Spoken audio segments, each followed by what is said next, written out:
Our first speaker is Joshua Royd, a senior conservation scientist for the Nature Conservancy in Maine. He brings science to strategic planning and the prioritization of projects for land and freshwater conservation and restoration in Maine, and assessing our European rivers theme and global outreach for free-flowing rivers. His presentation about the global lessons for bringing back the migratory fish. Joshua, the floor is yours. Excellent. Thank you, Ildi, and also thank you, Andras. It's a pleasure to be here, and thank you for inviting me. It's always exciting talking about our work in America, excuse me, that I've been involved with for the past 15 years or so, 15, 20 years. And yeah, and showing some of the successes and some of the cautions as well. So I work for the Nature Conservancy along with Andras and with Henrik, who's also on the phone. I believe they're both in our Brussels office right now, and we're working from their homes nearby. But this is a mission of the Nature Conservancy, is to conserve the land and waters in which all life depends. And we do this around the world. We're in about 75 countries around the world right now. Our freshwater work in Southeastern Europe is really focused on water security, ensuring that there's drinkable, safe water for people, by finding nature-based solutions to protect that water. Our water work in Southeast Europe particularly focuses on water conservation, and I think you'll hear more about that from the work that's been done in Croatia and Montenegro, but also looking for other mechanisms to really protect these rivers from future damming before they get messed up like our rivers are in most of the US and most of Europe as well. The other work focuses on restoration. So how can we increase the goal of connectivity as per the biodiversity strategy for 2030? So super important, where are the most important places to work, watershed based, and then the barriers themselves, and then how do you actually implement projects, which is not always easy, as I think I'll show with some of my slides. And then to avoid new river impacts by proper planning to make sure that if there is a hydro need, if there is going to be hydro, you can't replace it with another type of alternative energy, then are there places where you can put it which will have less impact on rivers? Because it will always have some impact on rivers. So since our focus is on biodiversity, we start by mapping the world's biodiversity in these different shades of green. The darker the green, the higher biodiversity. So exciting to see it in the Mekong, in China, in the Amazon, of course, and in the southeastern US as well. But what this map also shows is where there are dams planned that are in red, dams that are existing in blue, and dams that are already under construction in this orange color. So you can see a lot of places where there's a lot of biodiversity. There's a lot of dams under construction and planned. So a huge threat to these rivers and the health of these rivers. And while we know the globe has seen a decrease in biodiversity overall, it's particularly profound for the freshwater fish. There's been a recent report, it'll be published later this month, Dinette et al. I'm one of the co-authors of the Living Planet Index, and this is showing, based on more recent analysis, a 76% decline in the health of the migratory fish that spend part of their life history in freshwater, either up or downstream, or actually moving out to the ocean. So the major threats to these fish around the world and to freshwater biodiversity is habitat destruction, so actually destroying or polluting these waters, overexploitation. For instance, when our sea run fish are in the ocean, there's a lot of bycatch for many of these species. Climate change is causing severe storms, which is having a strong impact on streams and increasing the temperature.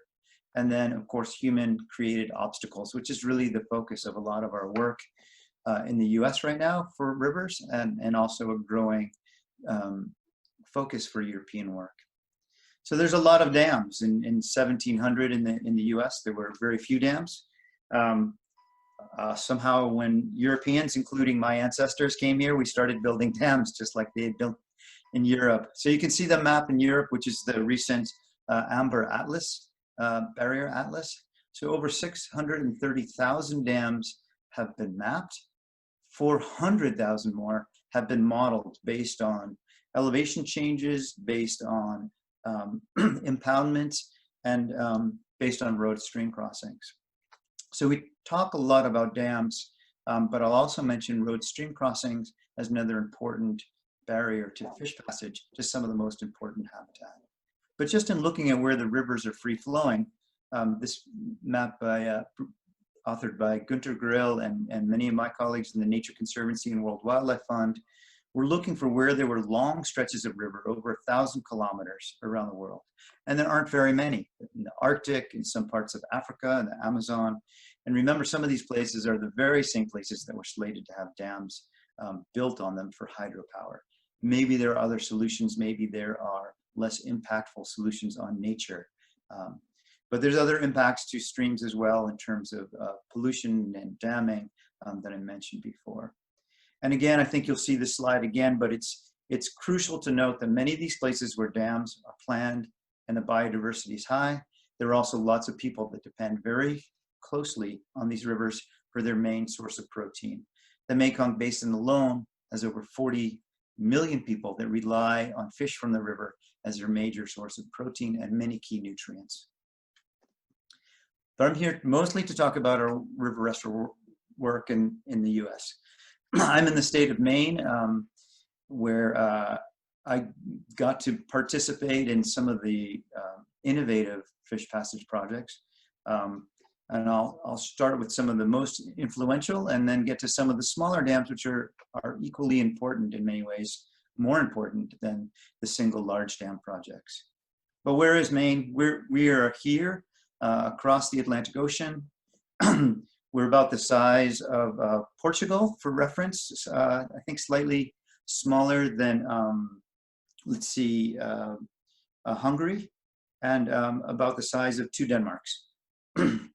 And we have 12 species of sea-run fish that spend part or most of their life in the ocean and then come upstream, including many of the genera that are common in Europe, including alosa, which you'll see a nice picture of later. We've got the American shad.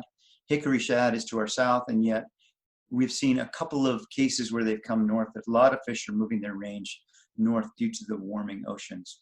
The Gulf of Maine, off the coast of Maine, has some of the highest rising temperatures in the world as far as ocean temperatures outside of the Bering Strait between Alaska and Kamchatka. So how do we figure out where to work? Well, first we need an assessment of the rivers, their biodiversity, and where the barriers are. So the first barrier assessment was looking at dams, was looking at where are the dams documented in the US. So we gathered US Fish and Wildlife Service and each of the states, 13 states, fisheries biologists and dam offices, dam safety offices, in order to figure out where are the dams, where do they fall on the rivers, make sure they're in the right place on the map, which they often aren't, be careful about that, and then to map the stream lengths in between them. So what we're looking for is where are the native fish now? That is, they've persisted despite damming and pollution, you still have the species present. That's very important for recolonization. Next, we really want to look at where the habitat is. It's still intact. That is a more natural habitat, more forested habitat in our case, would produce higher quality streams, and obviously the number of miles between these barriers. And when you look at this now analysis for the most resilient streams, those that have the most connections and diversity of habitat to withstand the climate changes, an awful lot fall in the state of Maine, which is highlighted in the red square. So Maine has the most forest of any state per hectare in the US. It's got excellent water quality. Because of that, it sort of makes sense. We have very long connected river networks. On the surface, it seems that way, but be careful because there are small dams we don't see, and then there's road stream crossings that I mentioned. It has very diverse geology, so that's good for providing different types of habitat, multiple temperature zones, minimal pavement, that is the hot runoff that you get from pavement in more urban areas. And that also, of course, means very natural flows. Our dams that are here don't store a lot of water, so they're mostly what we call run-of-river dams. That is, the water that comes in goes out. We don't really store that much. And we've got very healthy populations of what we call umbrella species. So while we often show our prioritization for species, it's really meant to cover the whole ecosystem. and yet there's a lot of focus on individual species. So you'll see our sea run fish, those migratory anadromous, catadromous fish highlighted frequently. And it's the best place in the eastern US for brook trout, which is a cold water dependent species. So what's also happening right now is many of our dams are over 50 years old, and they were only built to be around 50 years old. So 70% of the dams in the US, of these sort of 900,000 dams, are older than their designed life. And they're starting to fail in different places. We just had a spectacular failure in Michigan, the Edenville Dam. Also just last year, the Spencer Dam in Nebraska causes incredible impacts. Hundreds of thousands of people having to be moved from their homes because of the potential wave of water that might come down. And if you look at the graph in the lower right, you can see the number of dam failures. Of course, they're getting old. It's cost a lot of money to maintain them. They're starting to fail by the tens and even hundreds. So it's the same in Europe. You started building your dams just a little bit earlier. But I mentioned the headwaters, and what's interesting is when you look at the amount of habitat, of quality habitat, most of the best habitat for fish is in the headwaters, these smaller streams that might be crossed by a culvert, a pipe under the road, rather than a bridge. So it's about 78% of the habitat is up there. So as far as productivity, as far as the forest and surrounding land feeding the stream, that's sort of where the action is. That's where a lot of the biodiversity is. So as we looked around the state of Maine, which is covered with all these smallpox, these freckles, the red dots are those crossings that are definitely barriers. There's no question.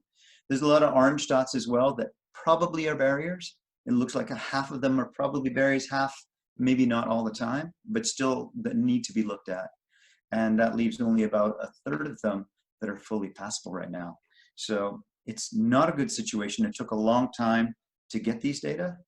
This is how we did it, by hiring crews of 4 people at a time and having them go out with their tablets and collect the data place by place. We married that data, we connected it with the habitat. So first connect the barrier to the stream line in GIS, then connect the habitat to the stream line. So we can see where's the habitat, where are the barriers, and where's the most potential. And we put these into barrier decision support tools. And this helps us identify the top tier of projects, because what we've learned is you can plan all you want for many of these projects, but unless you have an enormous landowner that has 5, 10, 100 of these barriers at a time, you have to deal with these problems as they come up.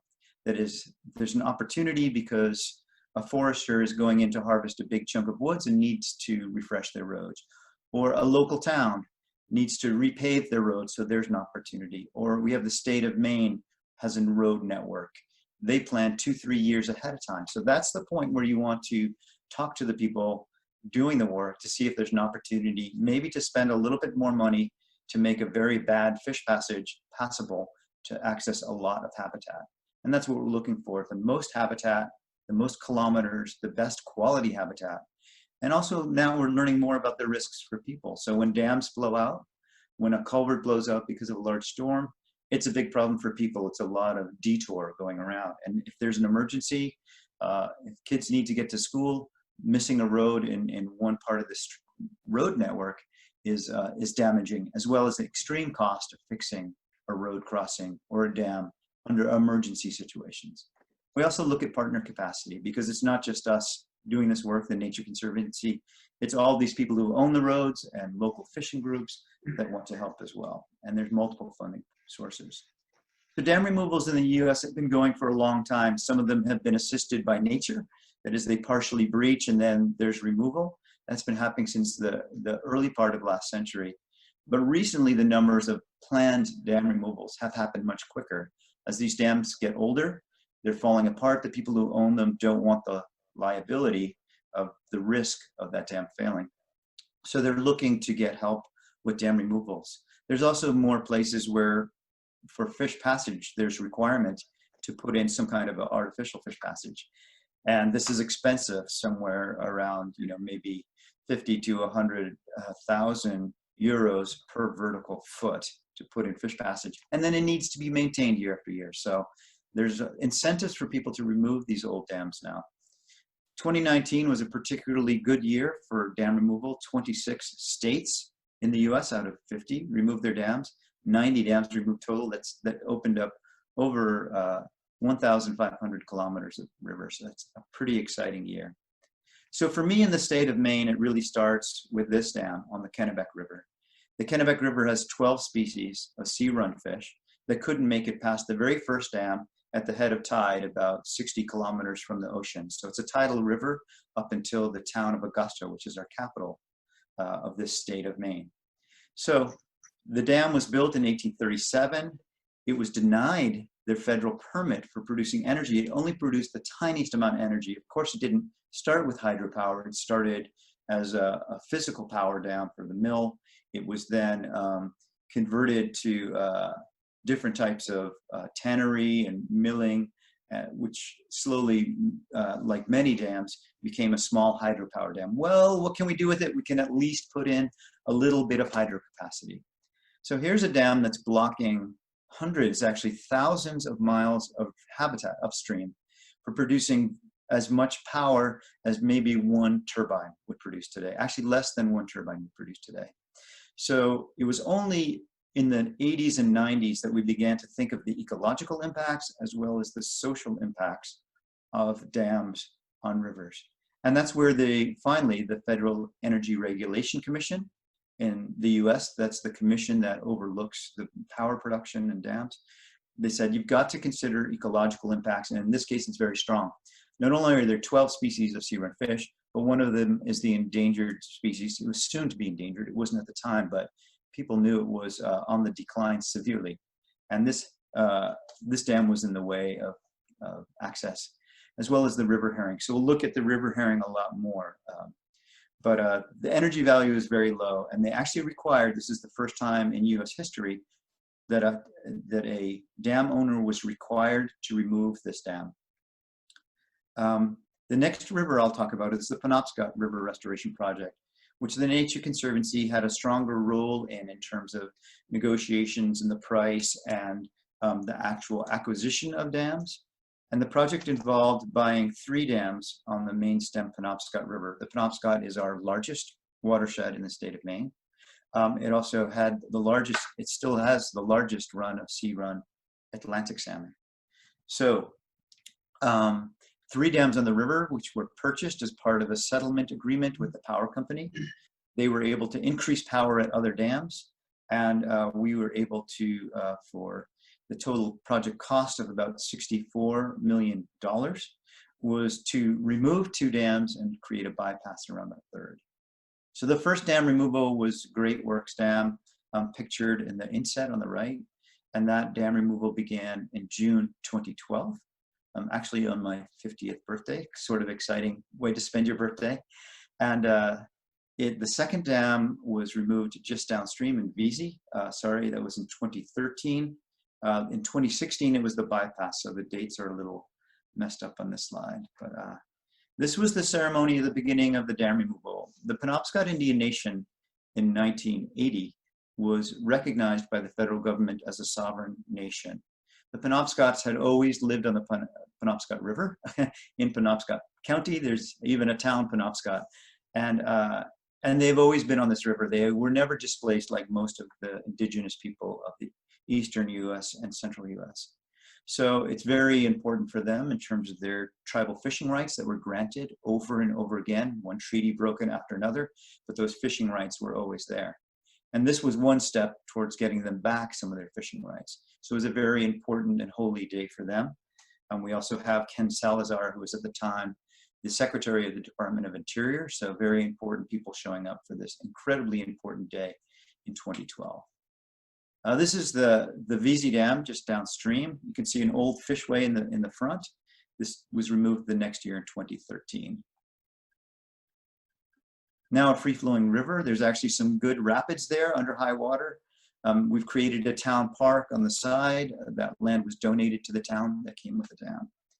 And here's the next dam. Further upstream, beyond a fish pass in Milford, is Howland, where You can see the town is very much built along the impoundment. This is often a problem with dams. They get attached to the still water and the deeper water. So there was no way in a short amount of time that we could remove this dam without a lot of fighting, and that would influence how the federal regulators weighed in and how much support we got from the government. So a solution was to build this nature-like fishway, which is very much like a river, goes around it. Rocks were placed so that there'd be good fish passage of multiple flows, whether it's high flow or low flow. It's a very tricky getting it right, and yet this seems to pass all the fish that come up to it 100% upstream and zero mortality going downstream as well. So let me talk about smaller dams because it's really what most of the dams that we look at are.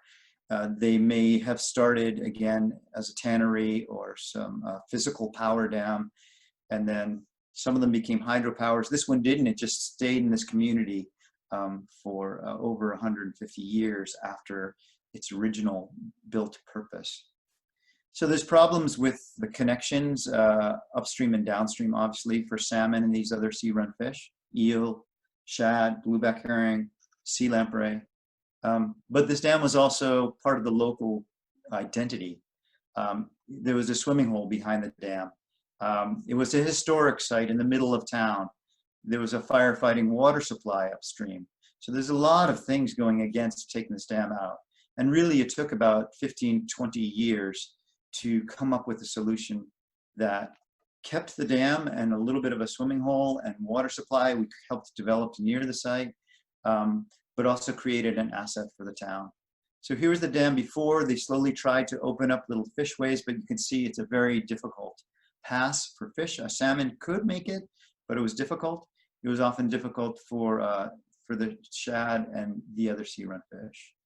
The current solution has a partial breach of the dam with a constructed wall, and you can see in this shot that there's a scenic overlook where you can watch the fish migration, a nice kiosk to describe what's happening. So often when we look at these projects for a community, we try to think, what can we provide? What can we give the community? If they feel they are getting something taken away, is there something we can provide them as an asset?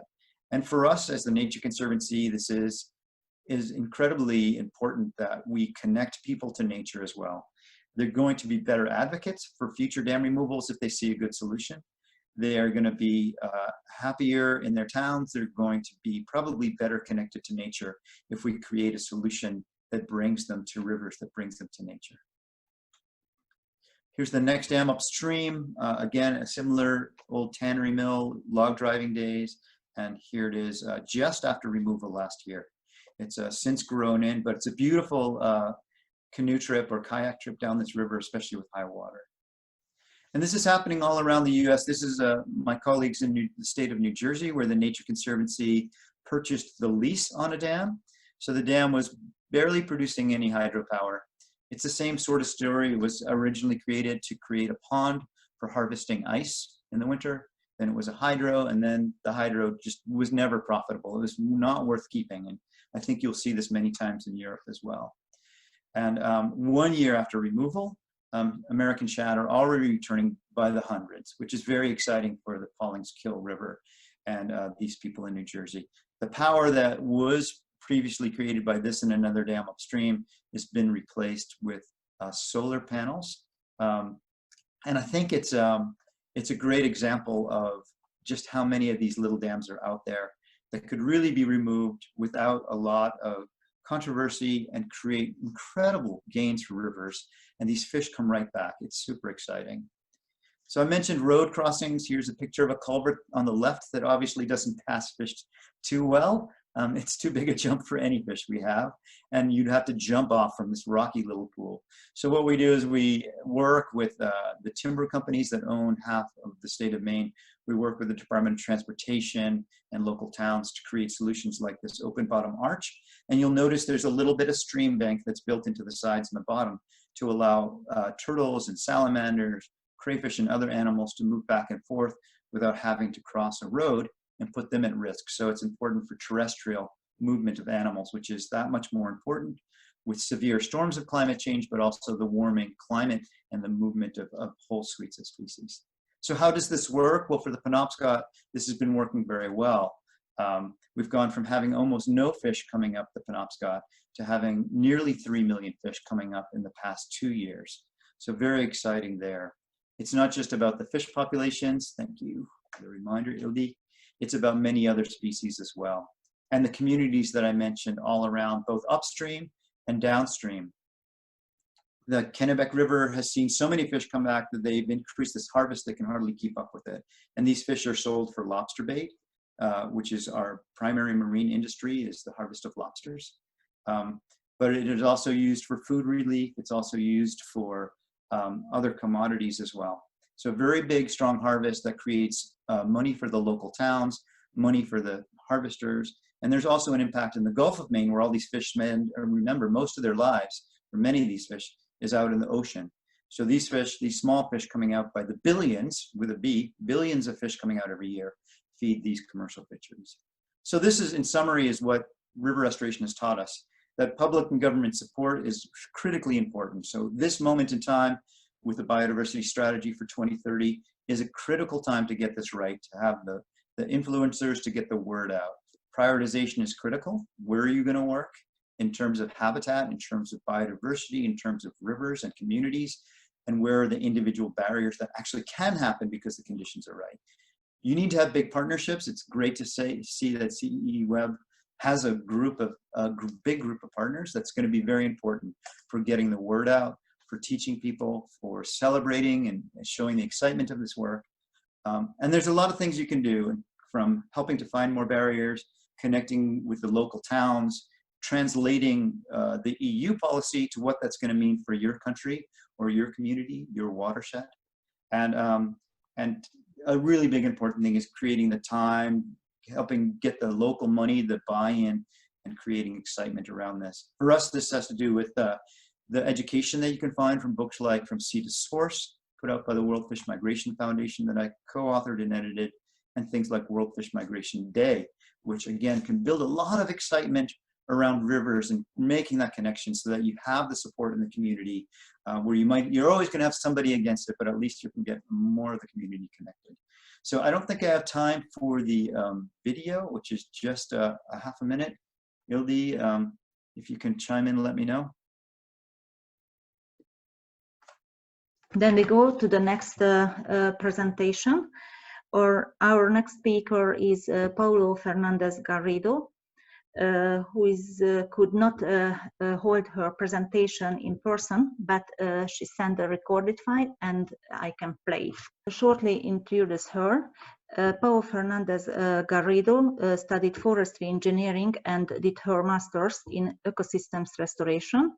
She has experience in technical and naturalized fishways design and get trained on dam removal in Princeton Hydro Consultant in US.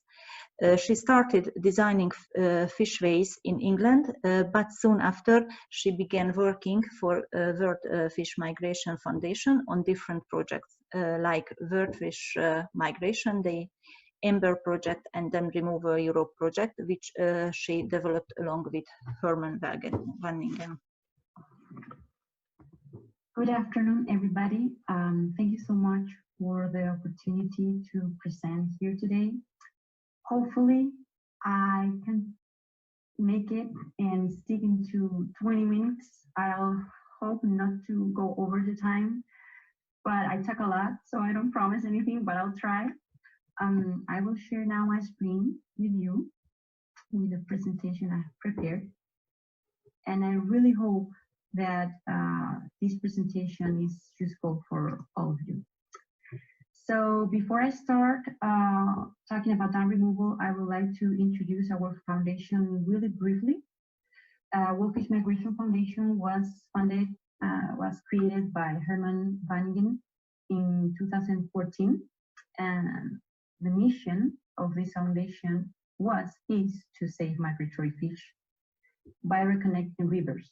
European rivers are one of the most fragmented rivers in the world, if not the most. And how could we do this? How could we improve this situation? Well, we do this through different projects to create awareness, facilitate information, share experience, inspire governments to take action. Projects like World Fish Migration Day, where we are trying to create the biggest network in the world of organizations which work directly or indirectly to recover or protect migratory fish, rivers, deltas, wetlands, lakes. And thanks to actually Wolfish Migration Day, citizens, we connect organizations with citizens to make them aware about the actual situation, what can be done to improve the situation, and what can they do to make things better. And one little clarification before I continue, it's not only about migratory fish, it's about all animals which migrate along the river or from the river to lakes, from the river to deltas, from the rivers to oceans, and vice versa. So we also, of course, include migratory streams, migratory reptiles, migratory mammals like river dolphins, so it's not just about fish. And well, the project I'm focusing today and presenting is Dam Removal Europe. How did we start Dam Removal Europe? Well, in 2012, I was in USA taking my first course on dam removal. And right after that short course, I met Herman Vanningen through his Passage conference in Amherst in Massachusetts. And by coincidence, we flew together back to Europe. So during our time in the airport, we just couldn't stop talking about all we have learned in just a few days about dam removal in USA, all the information they had available. It was just amazing. I mean, we had a great inventory with all the dams, or most of the dams that have been removed since 1912. They had even a dam removal working group by a group of USGS, which is a federal agency, which compiles dam removal cases and they study them. You could also find training courses to learn how to carry out a dam removal project, just as the one I have taken. You could just go online and find the number of obstacles there were in the country, and so much information. And Herman and I were like, oh, what the hell is happening in Europe? I mean, are we removing dams? How many barriers do we have in our rivers besides the, of course, 7,000 big dams in Europe and 1,200 big dams in Spain, blah, blah, blah, which is fine, but that's only about big dams. That's the tip of the iceberg of the real situation, right? So we were like, what, are we doing something?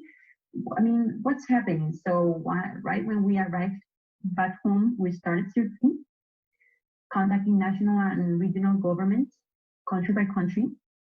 And what we found was just unbelievable. I mean, it was fantastic, and nobody was talking about this. Nobody was sharing information about all these achievements, and we were like, why are they doing this? Who is doing this? How are they paying it? What are the results of all these projects, right? And nothing published. So we said, I mean, we must start doing something and share. So we created Dam Removal Europe, and which is a partnership of 7 organizations. And everything we have been discovering and finding out these past 3 years and a half, we have been published in our website since November of 2016, where we organized our first Dam Removal Europe International Seminar in León, Spain. Since then, everything that we collect, we found out, we put it and publish it in our website. Everything, all the cases studies where we interview project managers and responsibles of the dam removals, all the references. We have over 100 references now on scientific papers, articles, manuals, books, pieces. We created the first dam removal policy report, which you can also download from our website. We took it to the European Commission last year. And right now, in this moment, actually is being translated into Korean, because South Korea is really keen to start removing dams in their rivers. Also, thanks to WWF Netherlands, we started a crowdfunding campaign, which started 2 years ago in 2018, and it has collected almost 90,000 euros by now, and it has crowdfunded 15 dams, thanks to over 1,800 people, donors from 18 different countries. So you're welcome to go online and check the cases, and we hope we can continue crowdfunding and helping fund more and more dam removals around Europe. Also, we have organized 3 dam removal Europe national seminars and 5 international seminars in only 3 years and a half, with speakers not only from Europe and European cases, also out of Europe, like cases in China, in South Africa, in Japan. And thanks to all these conferences, we have created a network of over 1,200 experts and practitioners and people interested on dam removal. Oh, I forgot. There is a nice video. It's true. There is a nice video. This you can see in this video. This was the field trip we did at the end of the last Dam Removal Europe International Seminar in France last September, and we went after all the presentations in the field trip. We went to check live the biggest and the tallest dam removal in Europe in the Sélune River in France, and that's why you are seeing now. I forgot the video, sorry. And also something very important, now communication experts and media have a reference community to go to when they want to get accurate information. This didn't happen before, and sometimes the information you could find in newspapers, in TV news, in the radio shows was actually not the best information. But now they know where to get that information, and what is most important, I believe, is that we put the journalists in contact with the right experts to interview. And in only 3 years, we have been contacted by the BBC, Nature, El País, which is the biggest national newspaper in Spain, Netflix, Planet Earth. So this is truly important that we are building this strong and serious community of experts, and the media is finally understanding where to go, because dam removals are executed by real professionals, and that's not something where you find or what is communicated on the media. Sometimes it's like it's being done by a few strange freaks who like to blow up civilization, you know, just for a few fish, and that's not the reasons, that's not the situation. And this is truly important to clarify. Dam removals are being done by really serious professionals, and the reasons are not actually just fish. There are many drivers of why dams are being removed. First of all, the countries, governments are removing dams to achieve good ecological status for the water framework directive, or because they have a strong national legislation, which is the case of Spain and Austria, where their legislation says that once the owner of the weir of the dam is done using the dam or the weir, the owner must remove the barrier and leave the river as it was prior to the dam construction. So it's also about legislation. It's also about safety to avoid dam collapse. It's also about avoiding maintenance and reparation costs, which are very expensive. And if the dam is not serving any purpose or is not giving any economic benefit, well, it's very expensive to repair and maintain a dam. And removing the dam is clearly it's cheaper. And the situation, the sad part is that the situation is terrible right now in Europe. And actually, nobody knew the numbers, the real situation, until actually AMBER project, which is a Horizon 2020 project, fully funded by the European Union. AMBER was the first project which has researched and collected all the inventories available, existing inventories, which doesn't mean that they are complete at all. And AMBER is about to publish actually this summer all the numbers.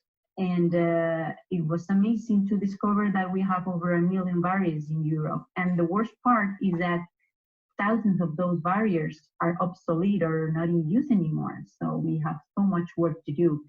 And by the way, just to let you know that our final results were presented last June 29th in our webinar, and you are welcome to go online because it's recorded. So if you missed it, you can watch it again.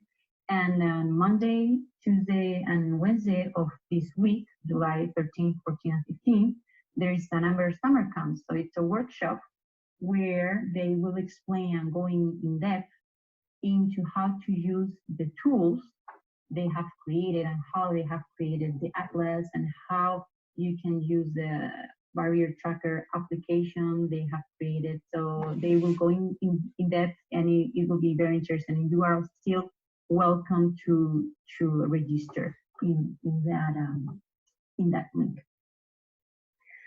So yes, as we all know, it's true that after removing barriers, the water quality improves, the migratory fish population improves, the aquifers start recharging again and improves. We know that.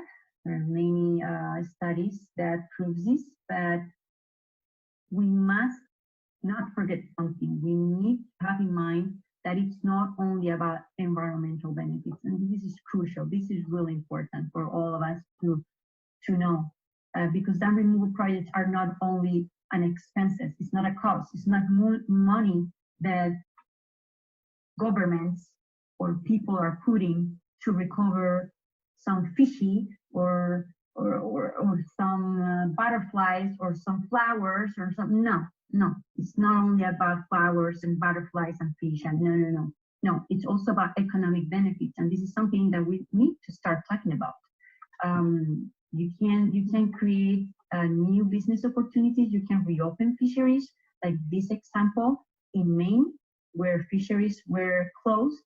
Shad and other white fisheries were closed after the building of dams in the Kennebec River in the mid-1800s, and because fisheries just disappeared, and since they removed the first two dams coming from the sea, it's amazing how shad and alewife have recovered in 20 years, and they have started, they opened fisheries again, and the towns are collecting taxes thanks to those new businesses. So it's also about creating jobs, also about economic benefits, and not only after dam removals, also during, and this is also very important. As you can see here in this slide, the Division of Ecological Restoration of the Department of Massachusetts State Government, they have done several analysis and studies of the money they have invested on river restoration and dam removal, and they have actually created a term because of the economy, the economic benefits it creates, and they call it restoration economy. And they know, excuse me, and they know that now they can say that the economy generated thanks to these projects are equal or greater than road or bridge construction. So it's not only about benefits for salmon, benefits for ladybugs and the pink world of Disney. No. Okay, we are not. I'm just tired of people just thinking about these kind of projects. River restoration projects is about river or fish or nature, environmental freaks and green terrorists. No, it's way more than that. This benefits everybody and not only environmental and benefits.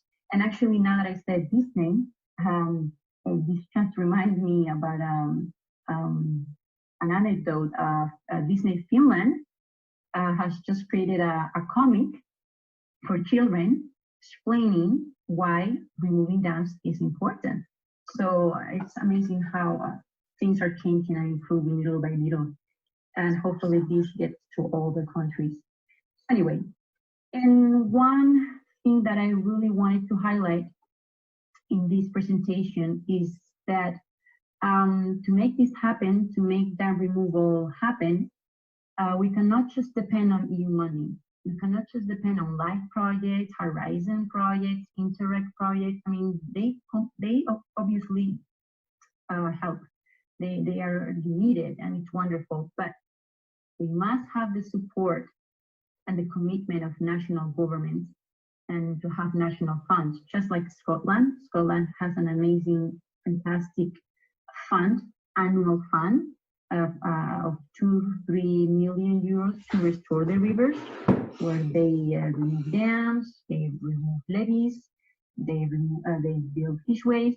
Also, France has a they have different funds to help cover the cost of dam removals, and they can cover up to 60% of the cost, sometimes even 80% of the cost. And now, actually, very recently, Finland has created a fund, and for this next 4 years legislation term, they have allocated 18 million euros for dam removals. So this is what we need. We need the commitments from governments. So, and before I finish, I would like to say that for those governments where dam removal is not in their legislation, they are not into this project so much, it's important, very important, and they are still on time just to get on action, and just look to Lithuania. After a national dam removal seminar, a dam removal Europe national seminar in Lithuania, government is really interested to implement dam removal legislation in their country, and right now they are analyzing the possibilities to be able to do this. So good, and go Lithuania, great job that they are doing. So anyway, I just hope I give you a general idea of what is dam removal Europe doing, and how effective, and all the benefits that you can get thanks to removing dams. So I just want to say thank you so much, everybody. Let's do it together. Let's remove dams. We have so much to remove, and let it flow. And if anybody needs to ask me any question, or would like to get more information, I'm just happy to. Sorry, I will be just very happy to answer your questions. So please ask for my email address, or my email address is also on the presentation, which will be available for you. And just contact me if you need anything. Thank you so much. Bye bye. Thank you, Powell, for the presentation. And our next speaker is Taner Adder. Could you hear me? Sorry. Yes, hello. Yeah, okay, sorry, because it was a big silence. Okay, and could you share your screen now? Yes, absolutely. Good afternoon to everybody. And okay, I see a few words about you. Taner Adder is in the colleague of the Ministry of Environment, Fisheries Department. Currently, he is working on restoring river biodiversity, mainly through legislative preparation and compilation of regulation. Also cooperating with other governmental institutions to maximize effects on regulation implementation. Okay, you can start. yes, thank you, and good afternoon to everybody. First of all, just wanted to thank you. Start playing the presentation. No, the symbol on the upper part of your here. I'm not sure how this should play. Above Avaleht. My pronunciation in Estonian is not good, but no, it was perfect. I'm not sure. I have two different screens. I see different views from different computers. I'm not sure which one is it. You can share different screens too if you unshare, and then share again. You can pick which screen. If you already start in presentation mode, you can share the screen that's got the presentation mode. Mm-hmm.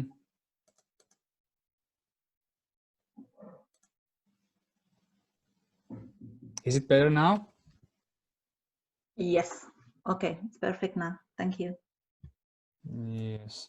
So first of all, I just wanted to say thank you. And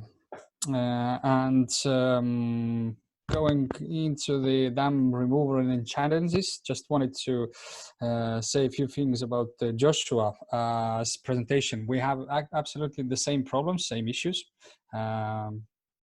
and the biggest of them all probably is the public and community support. So I just wanted to stress out before I go on with this presentation that the public and community support is one of the key elements of having the political influence on removing dams and opening the rivers. In our case in Estonia, the biodiversity is the key which we are talking about, not the restoration, because the rivers in Estonia and the natural conditions are pretty fine. It just means that we need to remove the dams and the obstacles, mostly the obstacles and dams that we are talking about are pretty small, more like ruins or old mill constructions, but they still obstruct free passage to fish and to other freshwater habitats.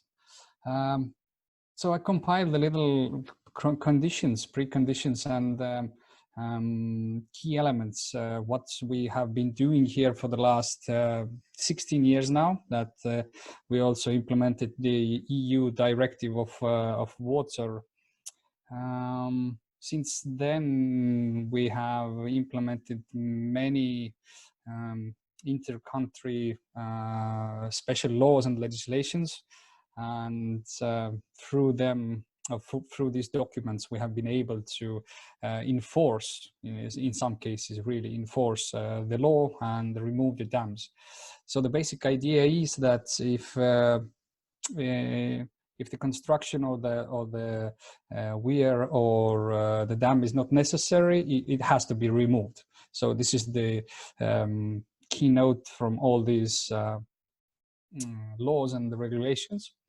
And also we have compiled a little step-by-step guide if anybody wanted to follow up a 15-year-old guide or 15-year guide how to remove a dam. Then here it is. It's pretty simple, pretty easy, although as Joshua said, and I confirm, public and community support is the keynote. So first of all, there has to be political will. I will include also collaboration of stakeholders and community engagement into this point, because the communication and the overall PR, in my opinion and in the ministry's opinion, are the most important of them all, and the other aspects are simply the ways of achieving it. Going forward, in Estonia, we do have about 1,000 and a bit more weirs, dams, which we saw previously on those presentations. We do have, but we are talking about only a few of them. Those huge dams we don't have.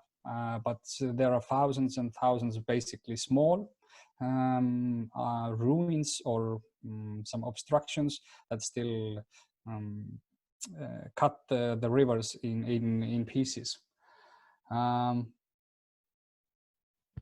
Yeah, let's go on from here. So on the left side, you can see which is the dam in Estonian case.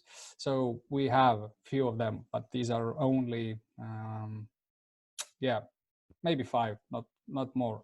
But on the right side, you can see an average weir of Estonian river, and sorely there are about 160 of those kind of weirs on 125 most important rivers on Estonia. So we have prioritized our rivers. Also, we have included the habitat protection areas with those rivers and Natura areas as well.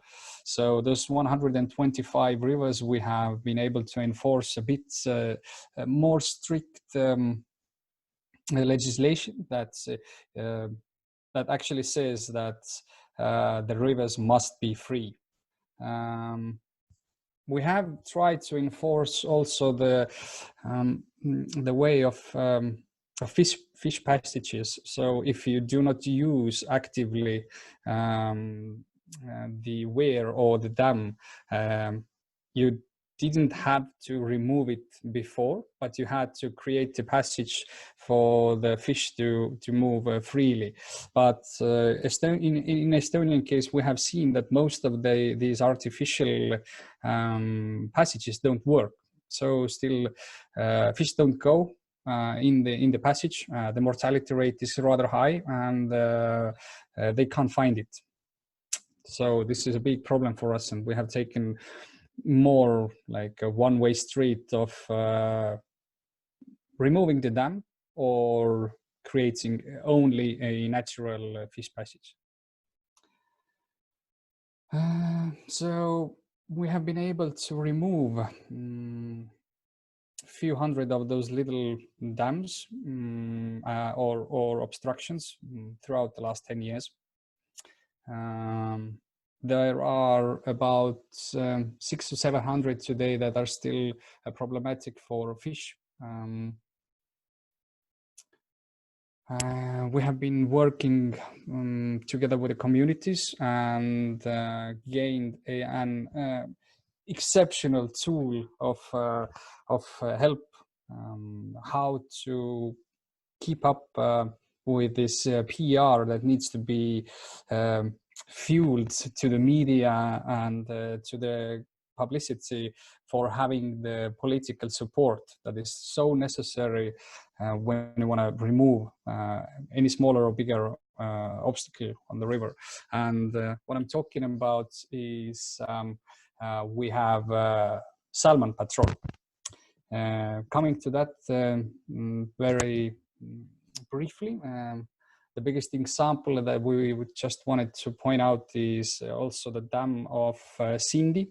It was rather similar to the project that Joshua just showed moments earlier.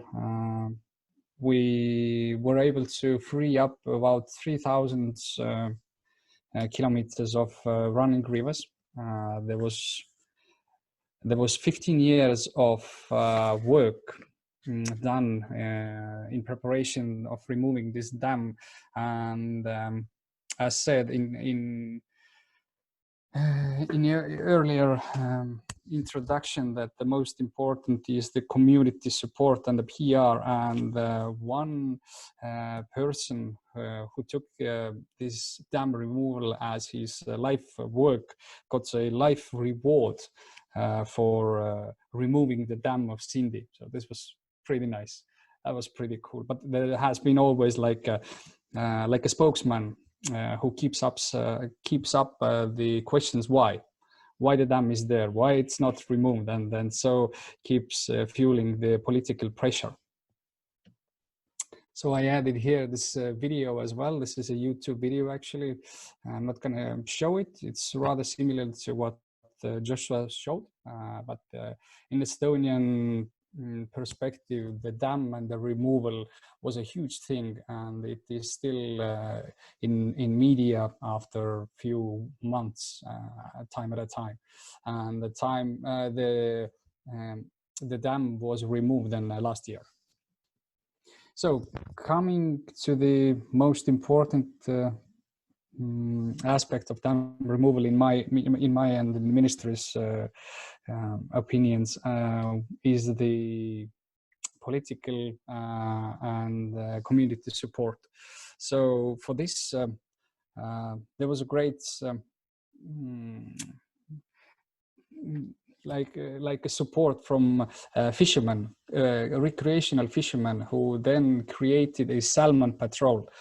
We do have some important salmon rivers here in Estonia. We're talking about 9 huge in Estonian understanding, huge, but 9 huge ones and then a bunch of smaller ones. So a recreational fisherman compiled a group of fishermen who then on the salmon run time at autumn, then throughout the 2 months, are out there just watching and protecting the fish. There are about 300 men to nowadays, and they are working throughout the year now. They have been doing a great job, and what this means is we have 300 men who are constantly out there and constantly asking questions. One thing is that they are really strong and intimidating, that you don't want to go there fishing when it's not the time to fish and let the salmon spawn. But these men always post pictures and keep up the political pressure, which has been leading to the point that now there has been a start of legislation for salmon patrol, and even bigger picture is the nature patrol. So this means that voluntary people are always out there and asking questions, and the dam owners who previously were basically untouchable are in the media day by day.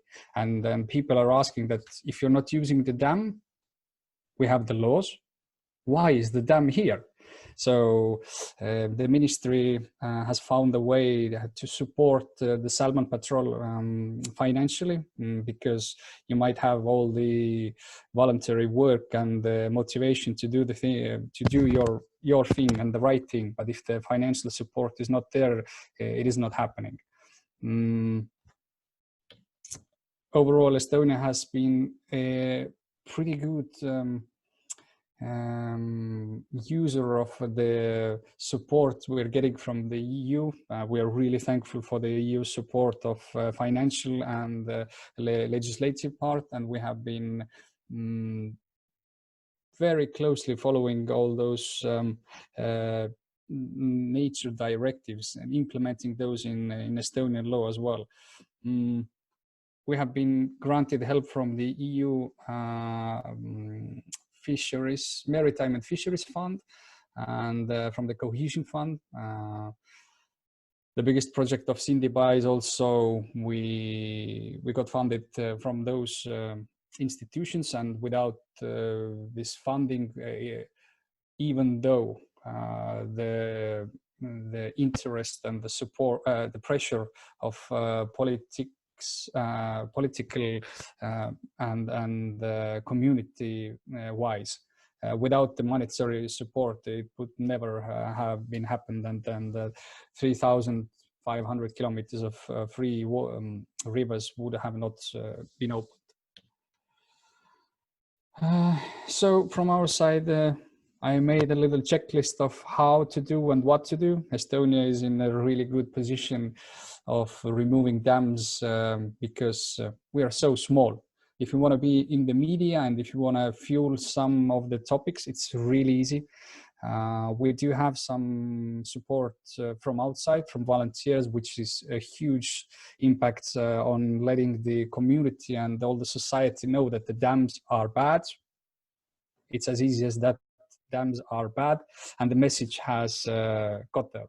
So we're really thankful that we have all the support from the outside, but also our own community members have really benefited into this dam removal, and hopefully we can only speed up the pace of removing dams and artificial obstacles. Thank you so much. Thank you, Adel. I hope Ayosha is come back, because he is the next presenter. Okay, he is here. Yes. Hello, I'm here. Thank you. I introduce you, and until you can share your screen. Okay. Ajoša Dulić is the director by authority of the Institute of Environment and Nature, which is an expert analytical body of the Ministry of Environment and Energy. He has a PhD in biology and has 15 years of experience in the field of conservation biology, ichthyology, zoology, and ecology, and has numerous research papers regarding scientific areas mentioned. He is a lecturer at the University of Karlovac. First of all, I would like to thank you for opportunity to be with you today and to share some Croatian experience, which is not so rich, but I can say in front of us is now a really big challenge to start with river restoration projects. We have already implemented some of them. You will see from the presentation, but approach and starting point for those projects quite mostly was from perspective of nature conservation in wrong position. So in Croatia, same as in Europe, dams and river regulation is one of the biggest pressure, not just for freshwater ichthyofauna, but also for freshwater ecosystems and other species connected with those ecosystems. So here you can see analysis of the most important pressures according to IUCN, and change of ecosystems is the most important for 53% of estimated species. If you go more into the detail, then you have dams and water management and other change in ecosystems as two first pressure on species. What is with possibility of rivers in Croatia? So until now we have mapped more than 9.5 thousand different dams and obstacles on Croatian rivers and streams, and big percentage of them is really hard passable or not passable for the fish species. I must say that still this database is in progress, and when we will finish with collecting of data, one new assessment will be needed to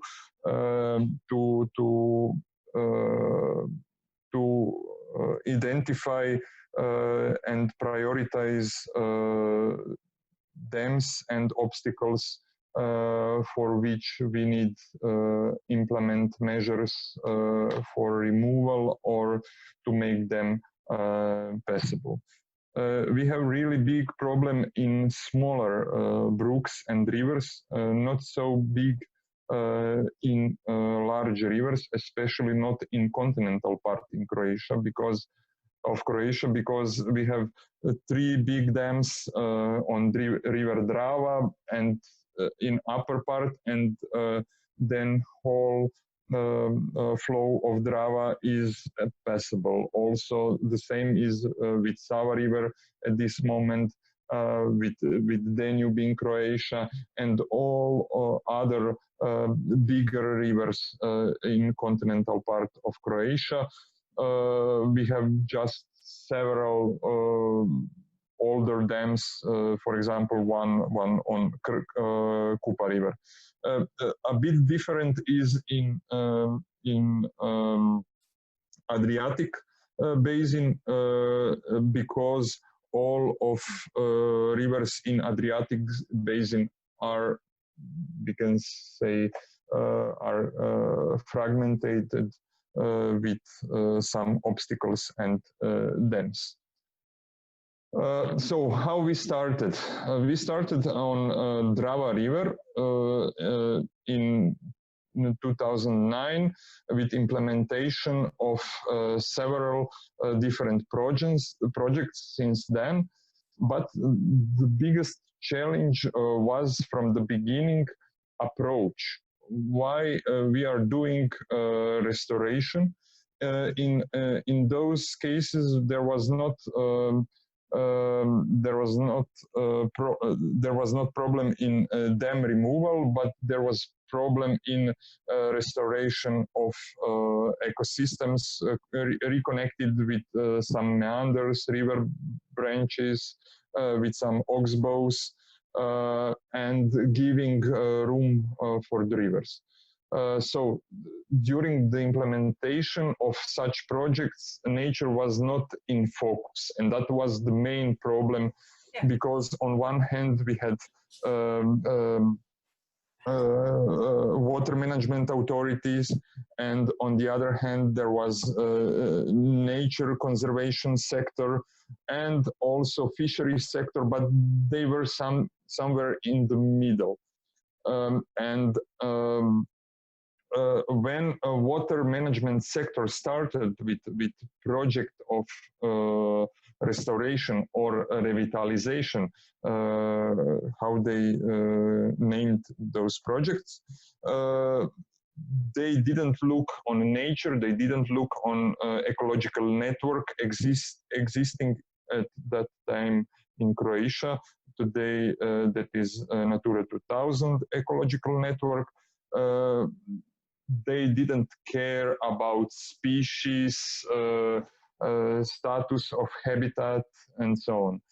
The most important priorities for them were improving those areas for people. So, for example, improving recreation space for the local population, for fishing, and so on. So on this map, you can see several locations where projects were implemented. Some of them fully implemented and some of them just partially. But today also the problem is when you look on the field, those localities, that you can find that focus was wrong at that time. So also, there was different meaning for ecologists and conservationists at that time, and for civil engineer and hydraulic engineer, what means restoration of revitalization of freshwater habitats, freshwater ecosystems. So totally different perspective.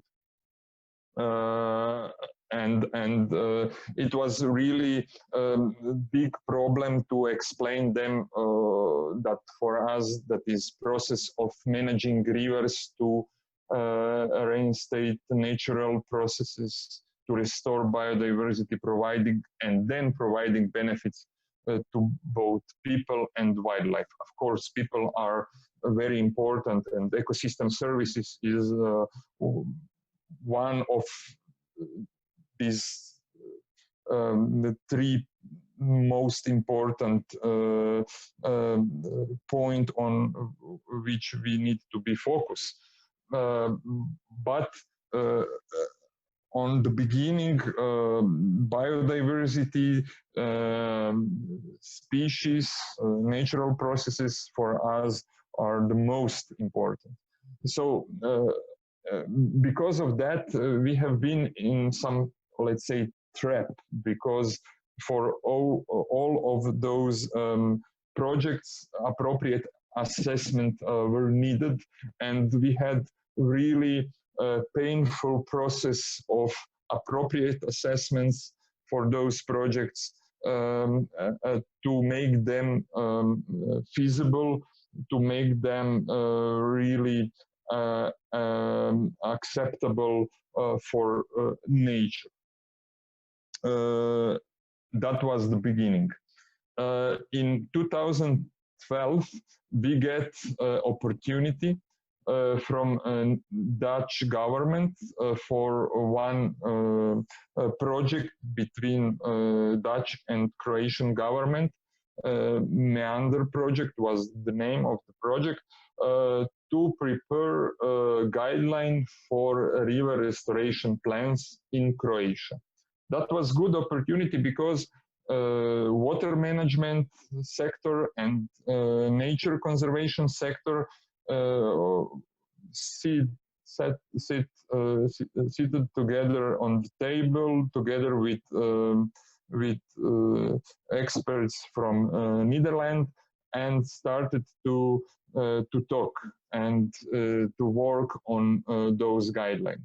And guidelines were presented in 2013, but still, if you check on web page of Croatian Waters, you will find it, but still is document named as proposal. So it is not accepted by Croatian Waters main management authority institution for waters in Croatia. So you can see just structure of part of those guidelines here on this slide. It is really nice document because it open and it gives perspective about approach, how we need to start with developing of idea and developing into the project and then implementation. So what is situation with dam removal? I will go now together with you to Ličke Jesenice. You can see my cursor here in this part of Croatia, quite near National Park Plitvice Lakes, which is here located. So we are going on one really very nice karstic river, which is long, a little bit longer than 6 kilometers, in one small karstic polje, karstic field. It is great river for fly fishing, for example, with a very nice population of trout. But in previous time, it is two dams were built on those river because of water mills. This river is part of ecological network Natura 2000 also. Because of this plant, you can see it. It is Apium repens or creeping marshwort. So here you can see orthophoto. One dam, this is upper dam. So here on the picture you can see it. It is about 55 meters long, and second dam is here. It is about 40-45 meters long. So idea is to remove those two dams to improve status of river ecosystem and to improve status of these target species Apium repens on this location. So idea came in 2019, a bit long, a bit before already came in 2015, but at that time it was just part of one live project proposal for Plitvice Lakes, but there was application, it was not good evaluated in total, and National Park decided not to apply again next year and to improve proposal, and we stopped with any realization. But in 2019, idea became again actual, and we started at that time to talk together with Croatian Waters and with the Directorate for Waters in Ministry of Environment and Energy. So we are now part of same ministry, and communication in that case it is much easier. Also, thanks to Andras Kropel from TNC, we pushed more Croatian Waters to discuss those ideas, to use Croatian presidency and opportunity of Croatian presidency to start project of removal of those stems, to remove them and to present that during Croatian presidency. So what happens? On one hand, Corona happens, and we stopped a bit process, but we are still ongoing, and end of this month we will make field research.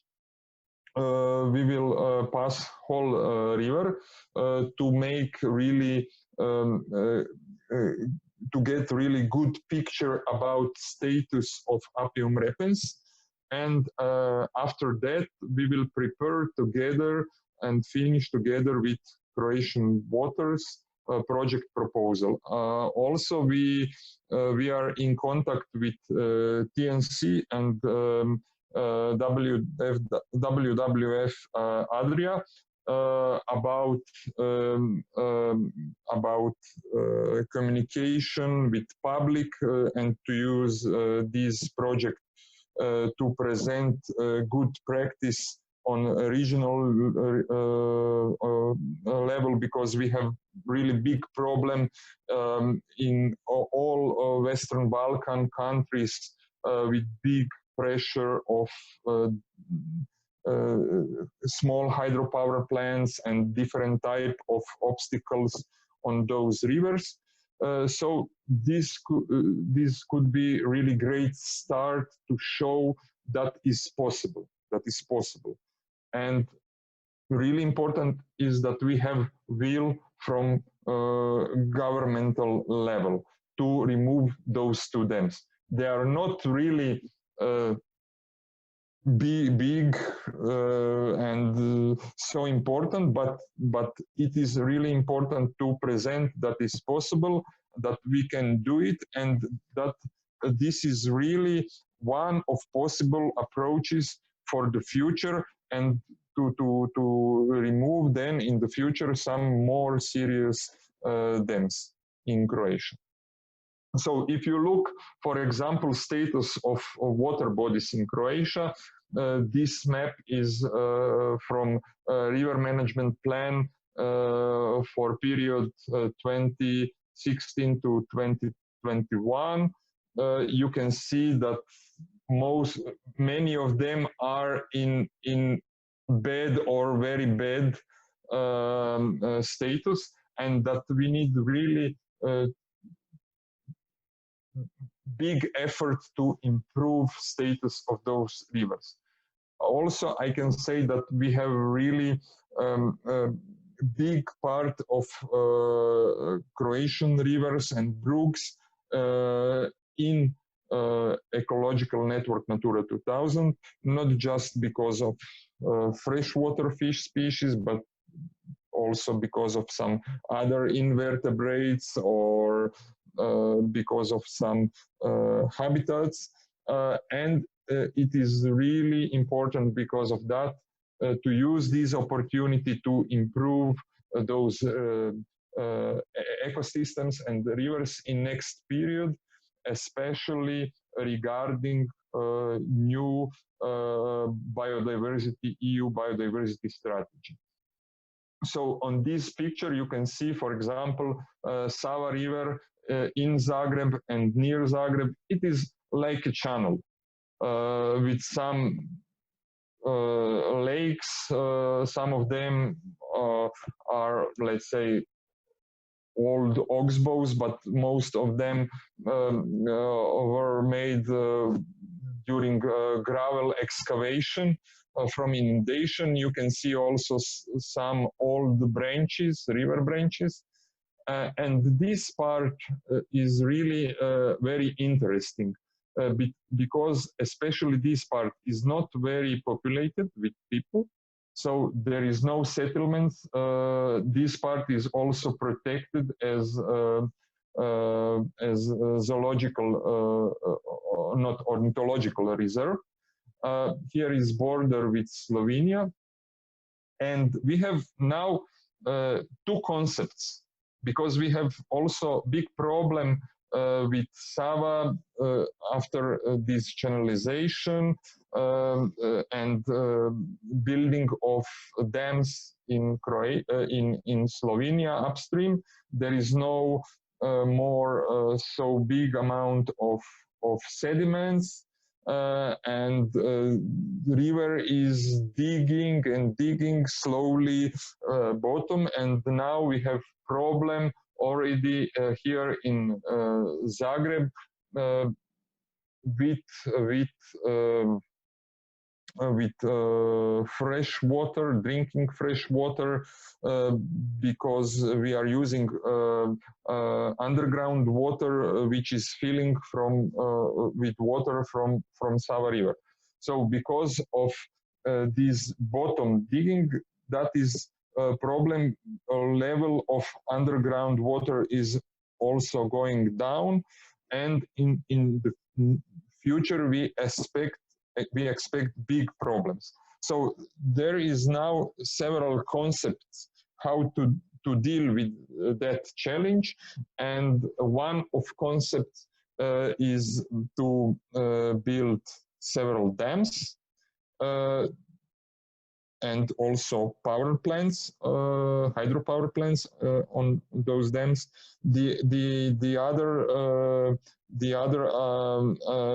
proposal is to build some water stairs, and also there is opportunity, but not very much discussed, about restoration, especially of those part upstream Zagreb, to make more meandering river and to open those inundation zone to fill a river with gravel material.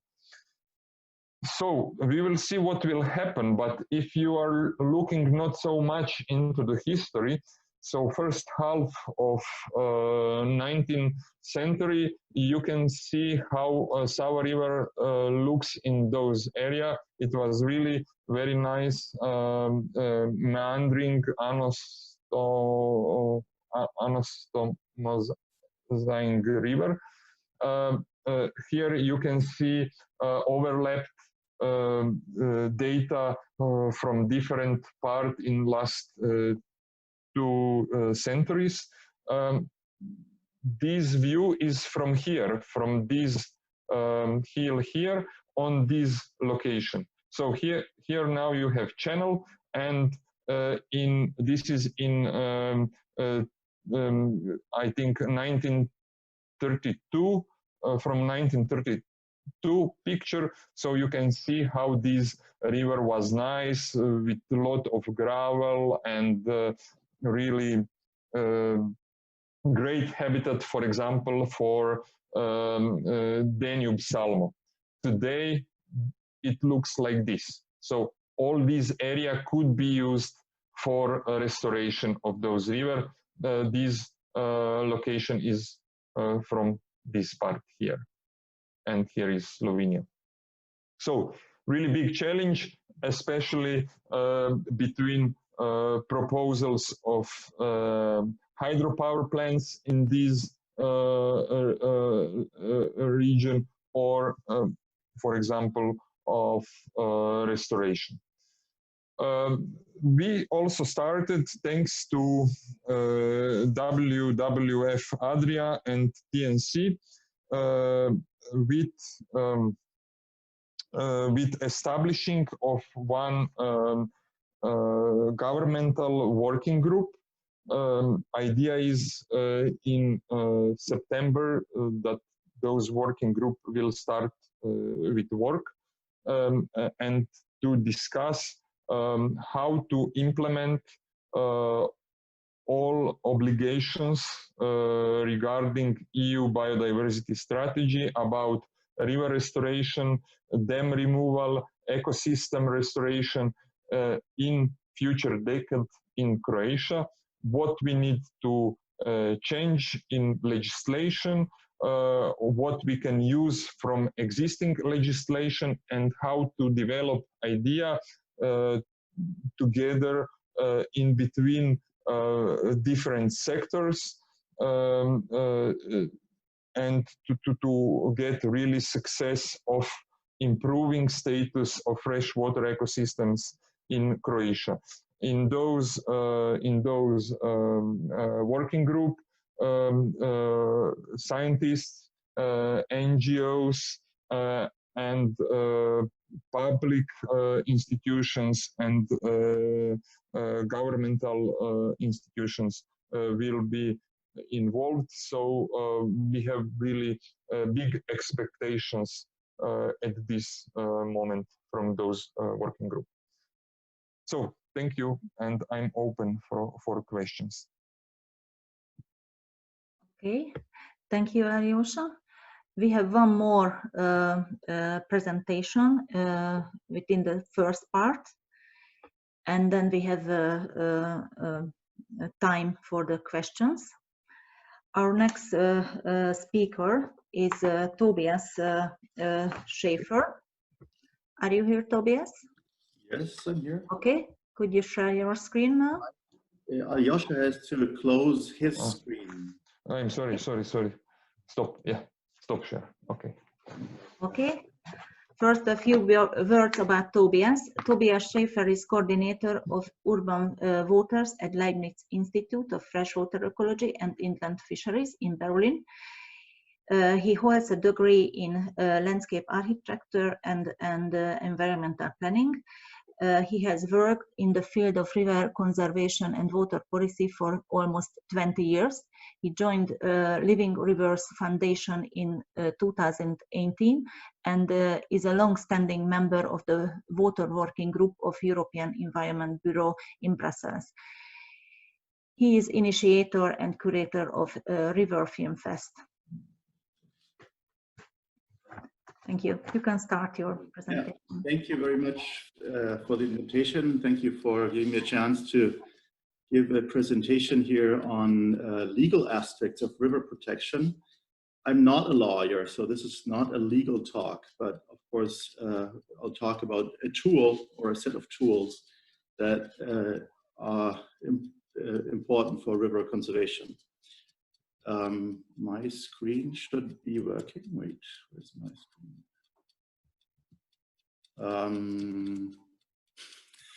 Do you open the PPT or the PDF? No, I opened the PDF. Yeah. Yeah, it's. Just a second. I'm sorry. I can't get out of my presentation. There it is. Okay. Good. Okay. Here we go.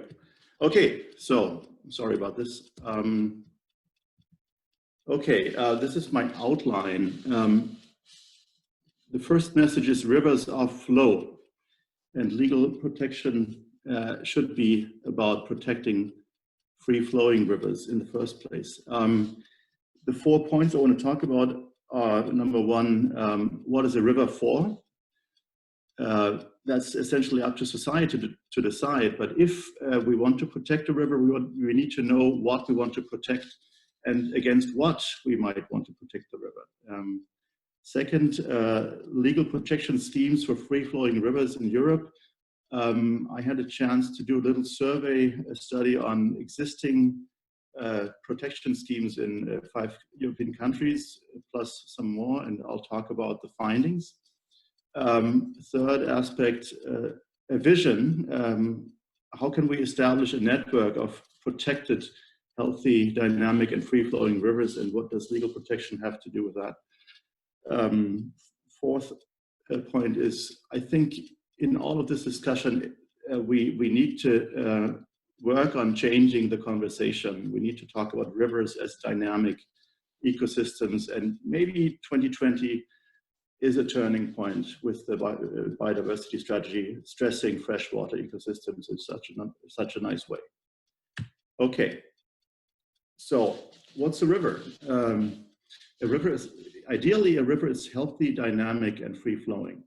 So when we want to protect the free flow, we are aiming at the river's essential property. And we are aiming at the river's ability to provide connectivity in all dimensions. It's all connected to the river's flow. Secondly, dynamic rivers, we need to protect fluvial morphodynamics. So the aim is to protect the river's ability to constantly renew itself. This is what a river is all about. It's about constant renewal. It's about new shapes for its bed, its banks, and its floodplains, and that's essentially dynamics. Third point, river protection should be about protecting freshwater life. And we've heard a lot about the decline. In earlier presentations, I'll have a slide on that too. So the river's ecosystem health is the basis, or it's actually a function of its biodiversity. And rivers are a mosaic in time and space of aquatic and terrestrial habitats. And they are corridors across the land. So we're talking not only about freshwater habitats, but also about terrestrial habitats and species. Very importantly, I want to stress that this is connected to flow. Living rivers depend on the energy that hydropower is aiming to extract from them. This is the basic conflict. I don't know if you see my cursor. This lower picture is from an EEB publication from 2012, from the first fitness check and the blueprint exercise. And at the time we wrote that saving European freshwater biodiversity from infrastructure damage is the #1 priority. So it's about hydropower, it's about navigation, it's about flood defense and other infrastructures. Not a new topic, but maybe we're at a turning point here. Yeah, we've heard about the freshwater biodiversity crisis already. I always like to refer also to this global concept of planetary boundaries, where you can, I think you're all familiar with it. We know that biodiversity loss is beyond any sustainable limit, and within biodiversity loss, freshwater biodiversity loss is the most dramatic. So you could argue that this is really one of the central conflicts that we're in. And yeah, I just wanted to point to a great study that was just published by Jörg Freihof and others, commissioned by Euronatur and Riverwatch, about the threats to freshwater biodiversity, freshwater fishes in the Mediterranean basin, which in itself is a biodiversity hotspot. Anyway, yeah, and we're thinking about it differently than when we think about terrestrial animals, I think, as a society. Nobody would think about putting a gorilla through a turbine, although we do the same with eels, and both species are critically endangered. We need to take another look at freshwater biodiversity and communicate differently, I think. This is an extinct species from Germany. So in Central Europe, species are disappearing. And it's of course, in many ways connected to hydropower. Here is an example from Romania, just also to illustrate that this is, of course, disastrous for the river, for the stream in this case, but also for the surroundings. Okay. The discussion or the context in which I want to discuss legal protection is one where I want to present a few actually cover pictures from publications that are out there. So this is a guidance document by the European Commission on Natura 2000 and hydropower, how to reconcile Natura 2000 and hydropower. And just the cover in itself tells a story. And I've put a little quiz on the top right, and my answers are in there. So the front page of this document, does it show a hydroelectric power station? I would say yes. Does it show a river? I'm not sure. I would say no. And is this a Natura 2000 site in a favorable conservation status? I don't know. I would like to see a river on a publication like this. Yeah, the reaction that we together issued on this document, including CE Web, as you can see on the lower right, was that we totally disagreed with the main aim or with the main perspective that this document is taking. We should be talking about rivers in the first place and about protected areas when we have a document like this. In our reaction, we wrote at the time, these protected areas in the Natura 2000 network should rather be the nucleus for a network of free-flowing rivers and streams with high ecological value that should be expanded through the decommissioning and removal of ecologically harmful infrastructure. That was our position back in 2017, and with the new biodiversity strategy, maybe we're going this direction. Okay, now this was sort of an introduction, a very long one. Here is the cover of the report that I was able to carry out for the Nature Conservancy. I looked at legal schemes that protect free-flowing rivers in different countries. And these are the key findings. First of all, the existing European legal tools could, in theory, provide for strict protection of rivers, but they are rarely applied in such a way. So we have a non-deterioration obligation, and we have protected species that would require strict protection measures. And you could argue that in any protected area, protecting the area is the better environmental option than destroying it by hydropower. But in fact, we've seen sort of breaches of these provisions. Some countries have, long before the WFD came into place, installed legal systems to protect rivers. And these countries are Finland, Slovenia, Sweden, and Spain. Spain actually passed this after the WFD was in force. Very importantly, these legal protection schemes came into place because of the pressure that was put on these rivers. So in the case of Slovenia, the Soča there were plans to dam the upper Soča, and only because of these pressures was there an initiative to protect the river against these threats, and the law on the protection of the Soča River and its tributaries can be regarded as the first European legal scheme to specifically protect a free-flowing river.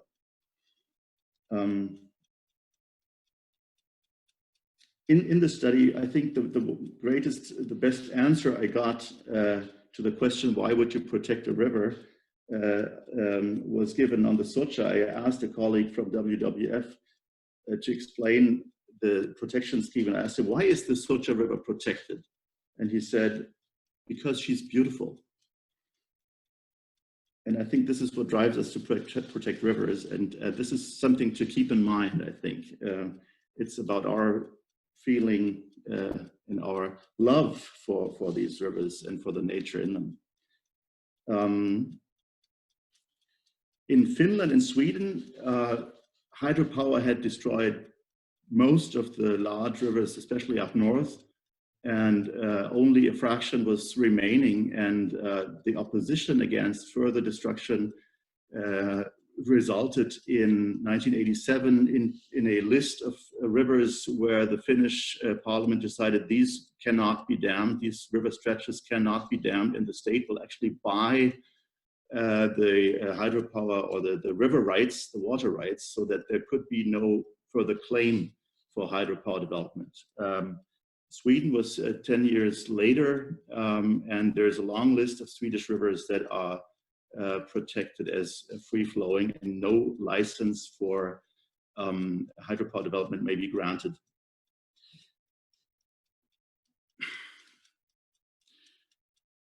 There's quite some dynamic evolution in this field. So there are approaches evolving in Portugal, Croatia, Montenegro, and Macedonia to establish protection schemes.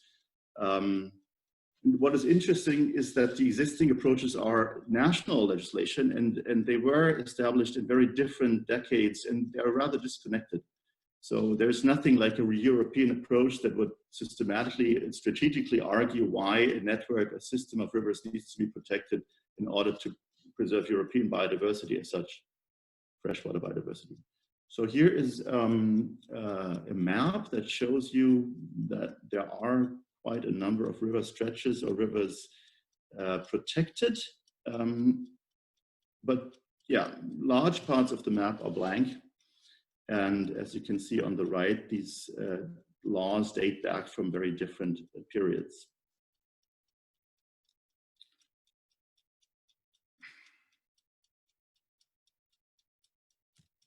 Okay, this is what a law looks like. It's in there basically for you to have a link to go to these documents if you want, but it's a very simple provision. It says in these rivers, no license for a hydropower development project may be granted. That's it. So it's really about physical properties, about protecting the river's flow. So I believe there is a need to talk about these things in a more strategic way. And it's very much connected to the restoration agenda that we're seeing now. Once you restore a river, you want to make sure that the river is protected permanently, and avoid that 30 years later someone comes up with a dam plan for the same spot where you have removed your dam after long years of work. So I think protecting the rivers that are still free-flowing and protecting those that should be restored is two sides of the same coin. And protecting in the first place is, of course, by the way, much cheaper than restoring. And it's easier to keep the things that are still there than to bring back what was lost. Anyway, so establishing a network of strictly protected rivers would require some overarching strategic thinking where those rivers should be placed. So the 25,000 that we see in the strategy now need, of course, some prioritization. And I think the countries that have protected some of their rivers can give us some good examples how to make such choices.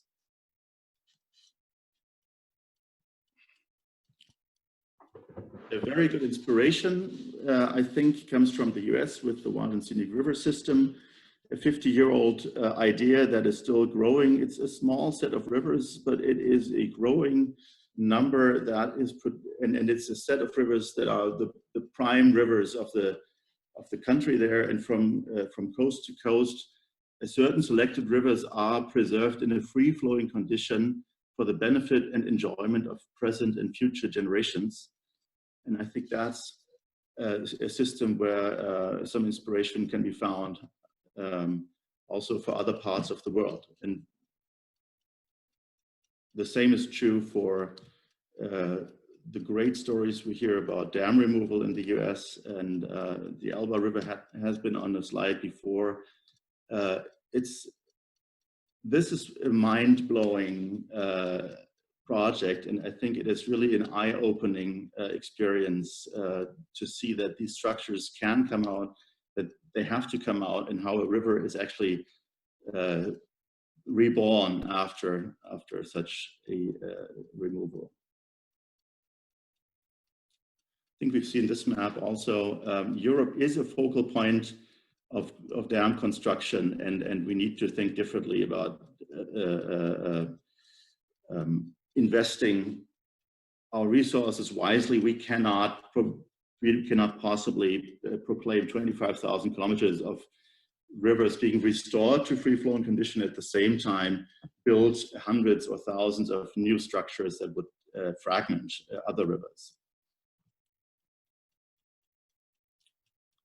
Yeah, I think coming back to the initial headline, rivers are flow, I think we need to find ways to communicate that. This is a document by the hydropower lobby, and it shows apparently a river, and I would again picture something different when I think of a river. This is a report that talks about the benefits of hydropower for a prosperous and sustainable Europe. And if you search the document for individual words, you will find 0 results for the word fish. You will find 0 results for the word river, neither for flow, stream, ecology, or nature. And only in the long version can you find a fish-friendly turbine where the word fish is present. And fish-friendly turbines are not going to save all rivers. And oh, this is, I'm through with my time, I guess. We need to change that conversation and tell a different story. I think this is my most important point at the end, because only with an understanding of rivers as dynamic systems will we be able to shape legal tools that actually protect what needs to be protected. And this is, I think, a discussion that is very important at this moment in time. Thank you very much. Thank you, Tobias. And it was the last presentation in this session, and we have time now for the questions. If you have any questions, please raise your hand and use the chat box. I hope this presentation was useful and thought-provoking for you, and you have some questions. Okay. If nobody is raising hand, I have 2 questions. I would like to ask, okay, I see Ulrich, okay. I would like to ask from whom start the initiatives that river restoration and dam removal is necessary from the government, civil, and private background was the significant. And my other questions, what do you consider, what was the key factor or element that was which is boost the start this dam removal projects and programs?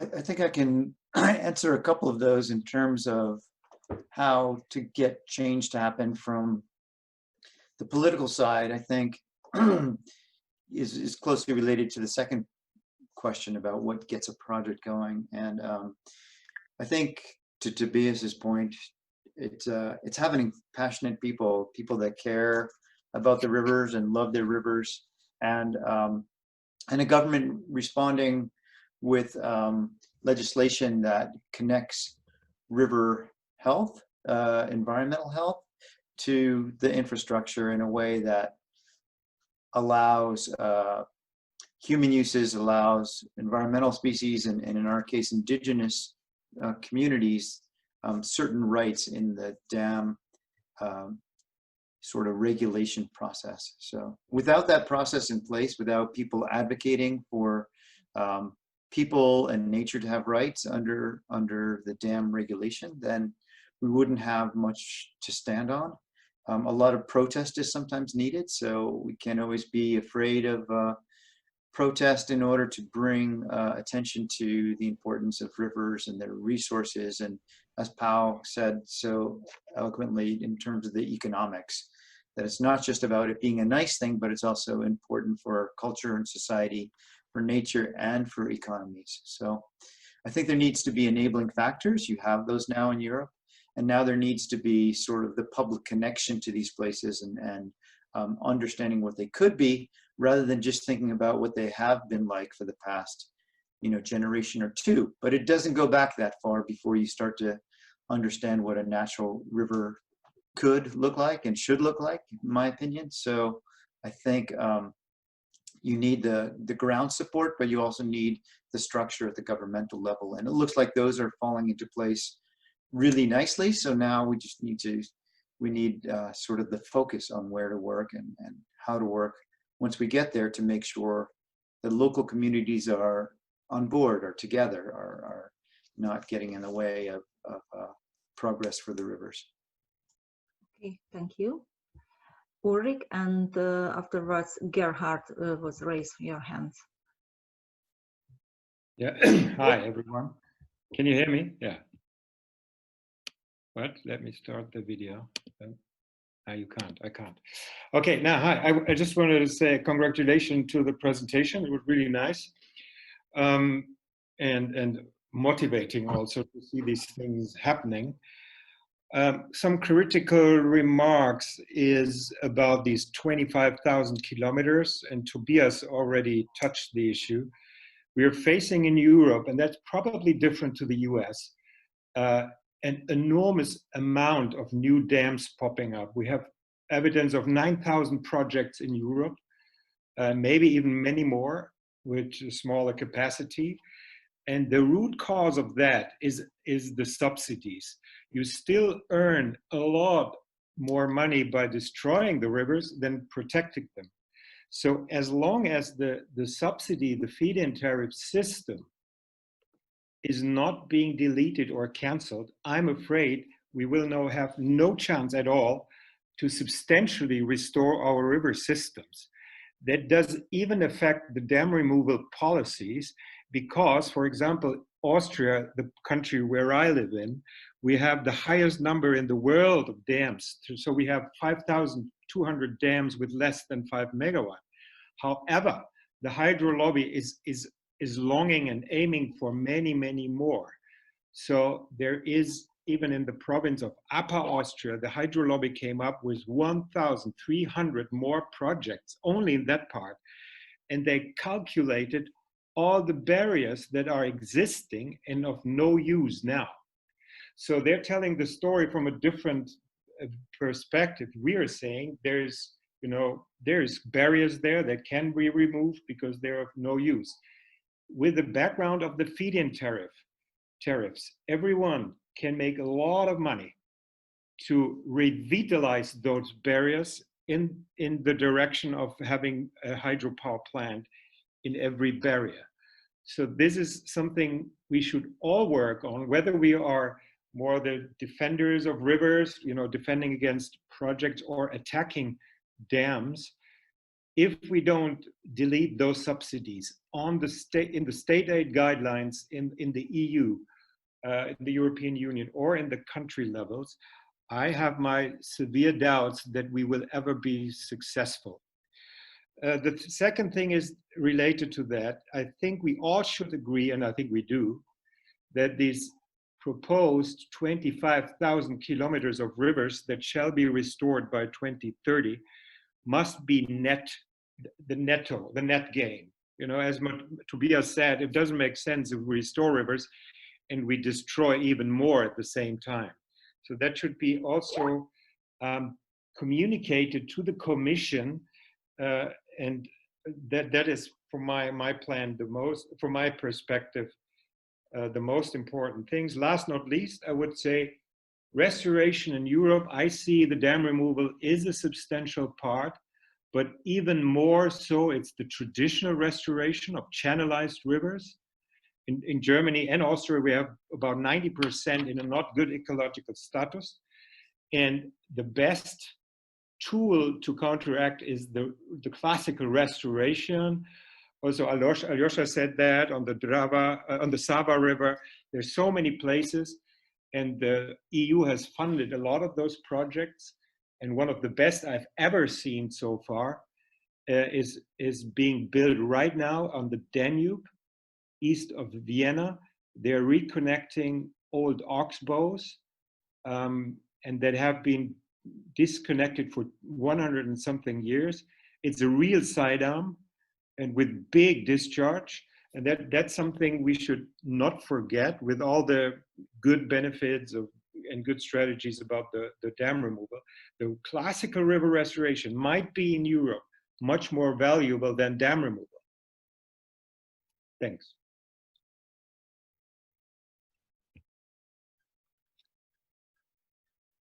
Thank you, Ulrich. The next question from Gerhard, and after you, the presenters can react to the remarks and comments. Yes, hello everybody, here from Germany, from the Danube River. I'm here for the Danube Environmental Forum, and I fully agree what Ulrich Eichelmann had said. This is really a crucial question to stop all the wrong subsidies and to fight these ideas of good dams for climate protection. This is really crucial, and journalists and many people in society, even in environmental organizations, are going on only to tell us about yes, this green energy, and they don't tell us that this means dam building and destroying.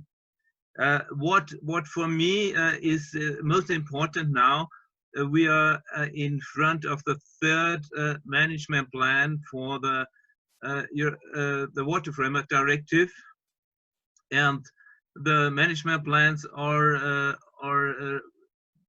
really ready at the moment, more or less, from the contents. They have to go to the political sphere now, and they didn't integrate really this biodiversity issues. And this is why my idea is we need the next months and to work on the Water Framework Directive and these management plans to integrate really biodiversity and these dam removal plans. A second thing is, yes, biodiversity and hydropower. In next spring, we will have a workshop on the Danube level for the Danube River Basin on hydropower, and they didn't include really biodiversity in it. So I told them, yes, we will do it together with the scientists in the Danube River Basin to work on biodiversity and hydropower. And I ask you for some assistance. The focus should be on the Danube River Basin, but examples are good from all over Europe. And a third thing, what we want to do on the Danube River Basin, together with the guys from the fishery and the anglers, we want to build a working group on on river biodiversity, on the Danube biodiversity corridor. So perhaps you're from Hungary, and I think we should come together in the next half year and establish a strong group working for Danube River biodiversity. Thank you. Yeah, thank you. I think it's a good idea. Okay, have you any questions? Okay, would you like a last thing?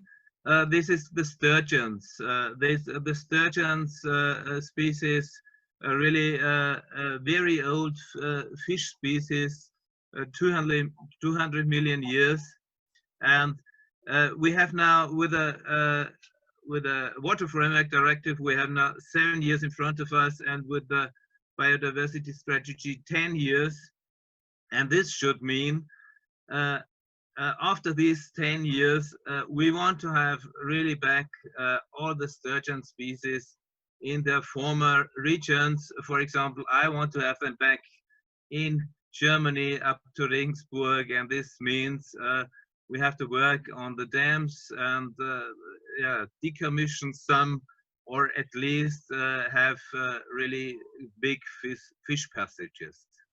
Okay, thank you.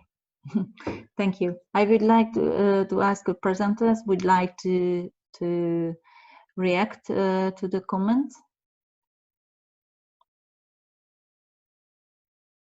Okay. And anybody has any other comments or questions? Okay.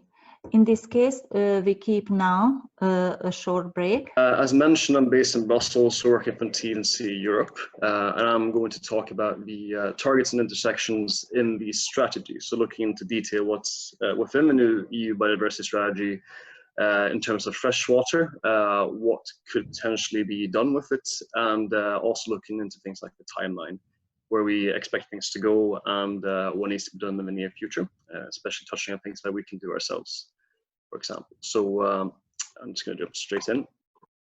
There we go. Yeah, so my colleague Josh at the beginning of the call made a very good introduction about T&C. So I'm just going to mention here that in Europe we have 3 offices. We are based in both London, Berlin and Brussels. So we have 3 offices all in all for the Europe region. One of the smaller regions in T&C, but we do we work as well, especially with EU policy here in Brussels. So I'll just leave you with that and straight back into it. So just to cover the EU 2030 Biodiversity Strategy. So what is the new Biodiversity Strategy? The title of the new strategy is Bringing Nature Back into Our Lives. So really what we have to remember here is that we already have a biodiversity strategy in place, which is the one running until 2020. Which from a consensus point of view didn't achieve what it set out to do. So the prior targets we had in the strategy, for example, were 15% protected areas in the EU. However, management of these areas has been rather lacking in that regard. So this new EU 2030 strategy is a renewed effort by the EU and its member states to restore and further protect biodiversity in Europe, but also beyond. And key and important here to rivers is to produce a coherent network of protected areas. Now I'll get on to why this is the case later. So we already touched on some of this with Tobias Schäfer in his presentation, where he mentioned that to tackle river restoration as a whole, there is need to restore and protect rivers at a sort of system scale rather than individual efforts. So just looking into, I mean, these 5 points are taken straight from the strategy, for example.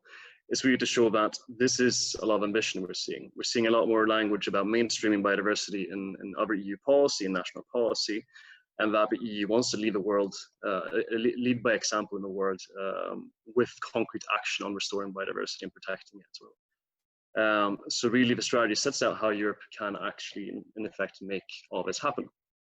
So just to jump on to what's been happening in the past year, just to update you, those who haven't followed proceedings potentially as much. 2019, 2020. So I joined TNC back in September, and pretty much the first thing I did was to jump into the consultation activity and events that were happening in September 2019 up until the end of the year. So this was very ad hoc. The Commission had no official real consultation per se for this piece of legislation or strategy, rather. It was very event-based, sending the Commission, for example, position papers, having individual meetings. So that's more of a format it took. And now, obviously, as you all have seen, the strategy came out on the 25th of May.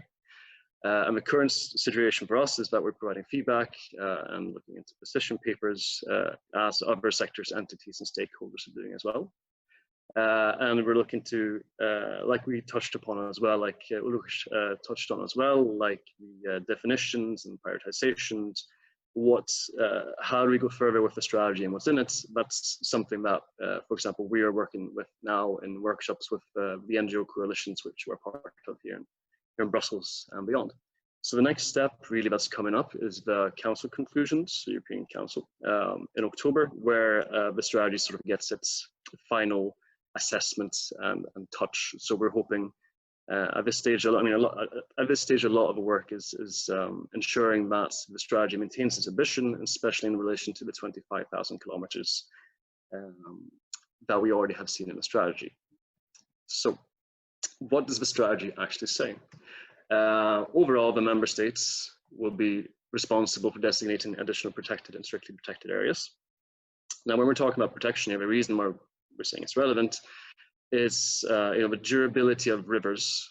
River restoration really depends on, like we said before also throughout this webinar, depends on protecting rivers for perpetuity. So ensuring that once a river is restored, it does not get altered again, especially with the new flow regime and hydropower thinking, seeing the opportunity to develop more production in that sense. So that's one of the aspects that needs to be tackled. Now, we've been advocating for this as well. So we have a 30 by 30 target, which is 30% protected EU land and sea by 2030, which in effect means 4% extra for land, 19 for seas. And the focus should really be on very high biodiversity value or potential areas or ecosystems. And 10% of this should be strictly protected.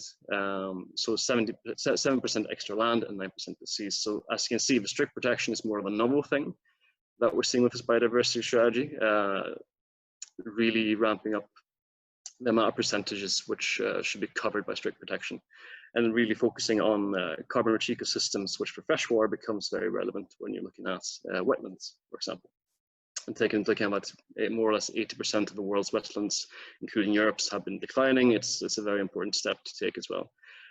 So the strategy is very conscientious of this and takes it to that level at least.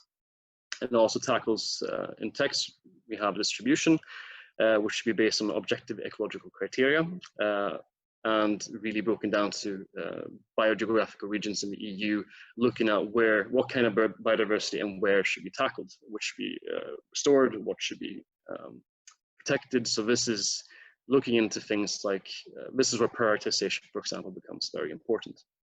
Now, moving on to what some could consider one of the most important points for restoring and protecting rivers is a trans-European nature network. Now, this is one of the first real concrete mentions we have, at least in the EU strategy. So it's really, the concept of a trans-European nature network is ecological corridors, and that they are important. So corridors to allow for species migration, maintaining healthy ecosystems, and prevent genetic isolation. I mean, to most people, you'll already hear that this is essentially a qualifier for river restoration and protection. I mean, if we're talking about river restoration, we have established we're not only talking about fish, we're talking about other species in the ecosystem as well. But it's really a good next step to ensure, so a good next step would be to ensure that rivers are actually included in this trans-European nature network. And from discussions that we had with, let's go to the next slide. So discussions we had with the European Commission indicate they're actually open to what approach is needed to integrate rivers in this network. So we're effectively looking at a blue-green trans-European nature network which connects protected areas, as rivers, are part of a landscape very tied to terrestrial processes and terrestrial ecosystems as well, like we established. And overall, the 25,000 kilometers of rivers is really an unprecedented target from a commission, which is really only a numerical target for a specific habitat type that you're seeing in the strategy. So we should be quite happy that we're seeing this approach from the start. Now, it does say at least, which means there is room for movement in other directions. Obviously, minimum 25,000. And the fact it also says removal of primarily obsolete barriers opens the door to discussions about what can be done about barriers which aren't necessarily considered about obsolete, for example, depending on obviously impact assessments and other factors as well. And obviously you have a restoration of floodplains and wetlands there. So overall, it has, in one sentence alone, it's fairly holistic in terms of how it should be approached. Now, obviously it's lacking definitions, it's lacking criteria here, but this is something that's going to be developed. So if you're looking into the timeline, you're really seeing the EU coming up with a so-called nature restoration plan end of 2021. Now this is where all the criteria we've been touching on as well will be realized. So what we are advocating for is the inclusion of binding targets for river restoration in this nature restoration plan. So what we know so far from the Commission is that they are looking to include or dedicate percentage targets for connectivity restoration within river basin management plans of the Water Framework Directive. So that's what we know so far. And really what the movement is the Commission is very open to discussion, is very open to what kind of processes are needed, etc. And in the end, we're looking at a new governance framework which ties in all the current environmental legislation with the new biodiversity strategy, as well as this nature restoration plan to guide, monitor and report on progress and targets per se. So this is what we're seeing next. So what's really crucial, as we can see here, as we have put forward to the Commission, is really to consider, just to give a bit of background, but the strategy itself doesn't specifically spell out freshwater as an ecosystem type per se in the 30 by 30 target. It's terrestrial and marine. So we want a definite consideration of freshwater bodies as an integral part of the terrestrial target, which seems to be an open conversation, and the Commission seems very aware of this point. And like we said before, and like we've concluded, that to ensure freshwater restoration efforts are durable in the long term, using the Water Framework Directive and using the current legal base which we have in the EU, which is very sound. The Water Framework Directive was declared fit for purpose, and you have a non-deterioration principle. To get combined with other area-based conservation and protection measures, we can make these restoration efforts durable in the long term. So really that means having an integrated trans-European nature network, like I mentioned before, where both protection and restoration, using a system scale approach, really do what we're setting out to do, which is to conserve and make sure we open up these 25,000 plus kilometers of rivers. So we have touched on this again. I feel like I'm repeating that quite a few times, but we are asking the EU to develop an EU-wide methodology for prioritization of freshwater. Now, obviously, these things can become very variable depending on location, on geography, on water body, and many other factors as well, like the state of the water body itself in terms of pollution. So we really want to see where things can be opened up and what the greatest optimal biodiversity conservation outcome can be. So this is something TNC as an organization is looking into at the moment. We have adapted several tools in the US to address this issue, as Josh puts it, as you saw in his presentation as well, with a mapping process and decision process as well, using a tool. So this will be a very interesting conversation coming up this current year, in terms of where the strategy can go and where it should go, which is where we should become very, very active to ensure that we actually have move a strategy the right way forward in terms of freshwater conservation.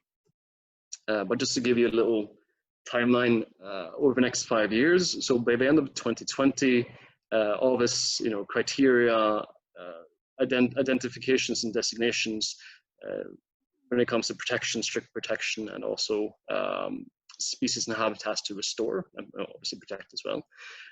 That's going to happen by the end of 2020. That's a timeline, at least given any COVID delays, which then translates into finalization of this in the EU Nature Restoration Plan, which will be legally binding. At this stage, like we did mention as well, the Water Framework Directive's last cycle of river basin management plans will be up and running. So at this stage, in terms of having everything in place to restore 25,000 kilometers and looking into how to protect these effectively should have been more or less put into wording at this stage. So the next year and a half are going to be very, very crucial in terms of how we as NGOs and also other sectors act, and how much feedback we provide, and how we help guide the process as much as we can from our point, for example. So looking into how we can do that. So by the end of 2023, member states should demonstrate significant progress in legally designating all these additional areas and integrating ecological corridors. Again, very important, because you're looking at things like river connectivity potentially being a part of this. So really a short time frame for turning over a target, at least identifying how we can begin achieving this 25,000 kilometers. And then there'll be a progress assessment. So I'd like to say midterm, but looking at the time frame, beginning end of 21, it's more of a third time assessment, but really a midterm assessment, probably out by the end of the year in 2024, on how member states are on their way on reaching the 2030 targets. So looking at things like the 25,000 kilometers, for example. Now that's actually all for me, so I'm happy to take questions. I would mention the discussions were around subsidies, around hydropower subsidies, and the issue of this potentially damaging any aspiration to free up a set amount of rivers, especially with the hydropower boom that we're seeing, especially in Southeast Europe and the Alps as well. An earlier version of the drafts of the biodiversity strategy did have language on subsidies in the freshwater section. Now, the version we're seeing now that was published on the 25th of May did not have this language, but at least that shows that the EU, the Commission is aware of the issue of hydropower subsidies. So we do know, and we have a language on it as well. So it's not as if it's entirely off our radar, so to speak. And it is actually mentioned in an international cooperation and development section in the strategy, which is towards the latter part, where we actually talk about phasing out harmful subsidies that are detrimental to biodiversity restoration and protection in that regard. So there's definitely awareness on that issue. Obviously, we have to see how that gets into practice, especially in terms of foreign aid and development, and looking into things like accession as well becomes an important question. So yes, yeah, so I hope I answered some of your questions. If you have any on the biodiversity strategy and the targets, or anything else, please feel free to ask away. So thank you very much. Okay.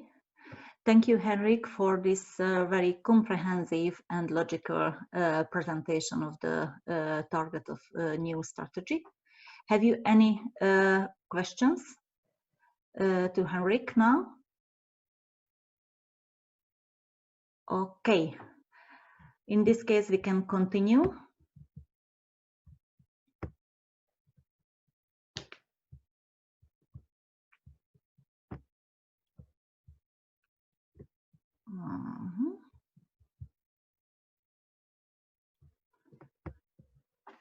Okay, I'm afraid I couldn't say so much new things, but I can highlight some new aspects maybe.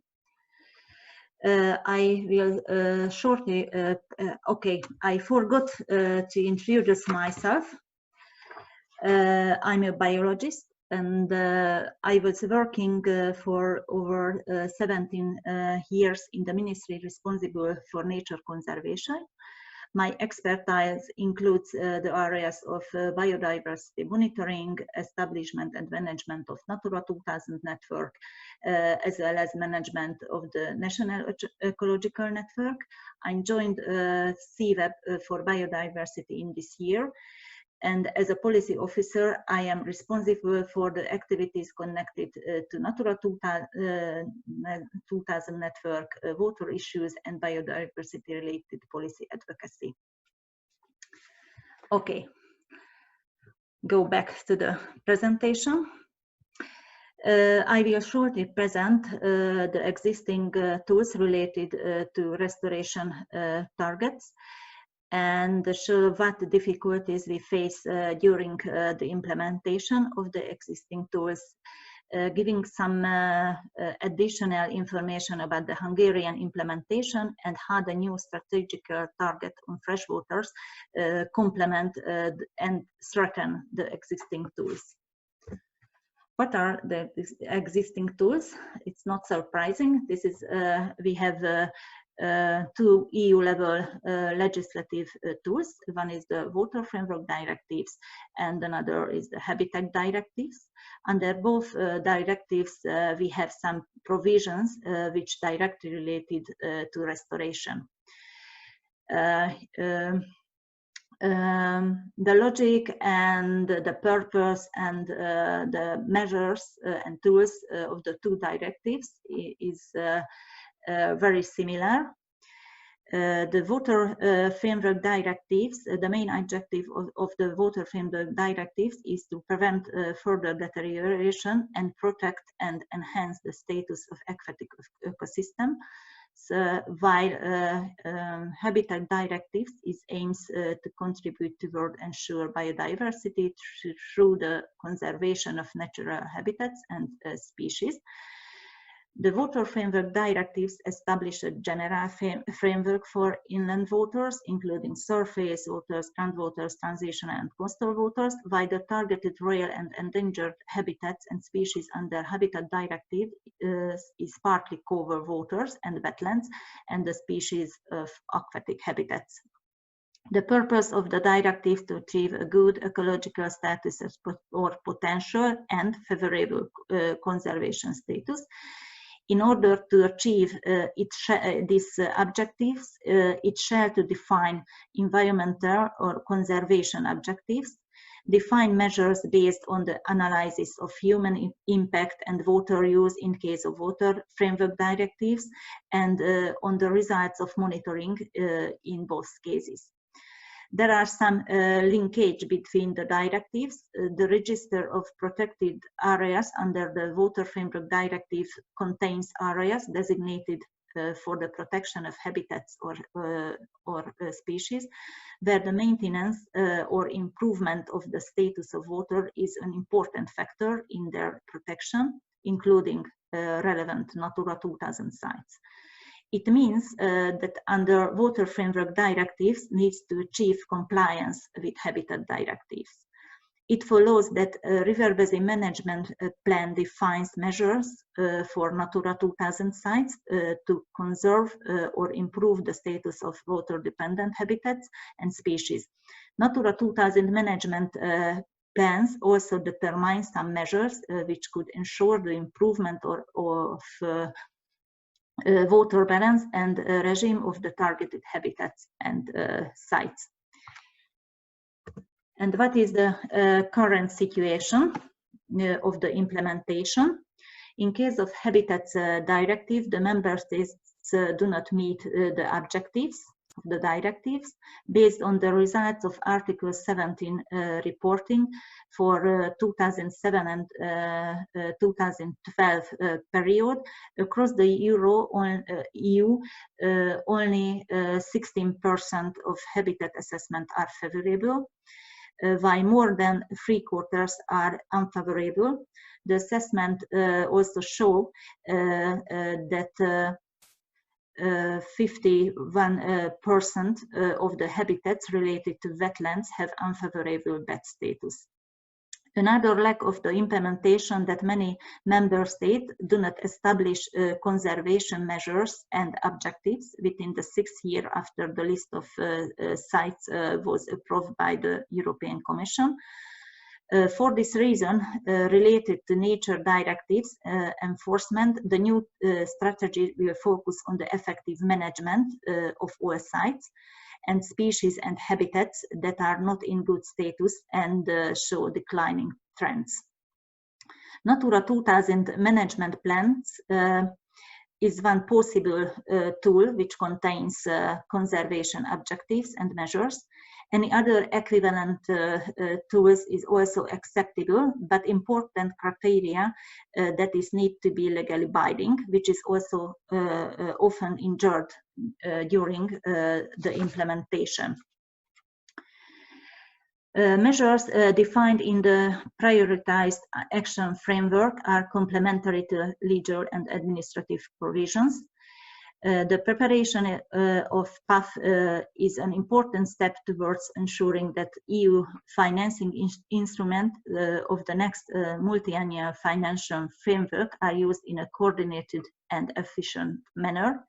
In this context, programming for the next financial period is expected to ensure that measures identified in the PAF are incorporated in relevant operational programs, providing the financing background for their implementation.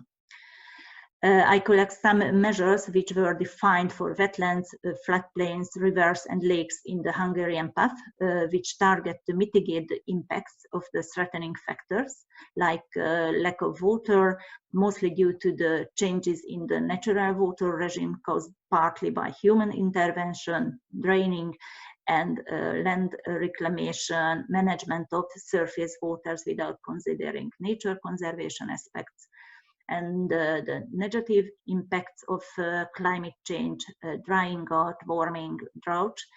In order to improve the conservation status of these habitats, the implementation of ecological restoration measures, improving their water regime and restoring it to a natural state, proved to be the most necessary. Improve and restore the natural water regimes means construction of water retention and supply infrastructure, elimination of unused drainage canals. The creation of new habitats was implemented in case of small water bodies, but it is important because along the regulated rivers there is no possibilities to raise new oxbow lakes and side dams because these natural processes not working.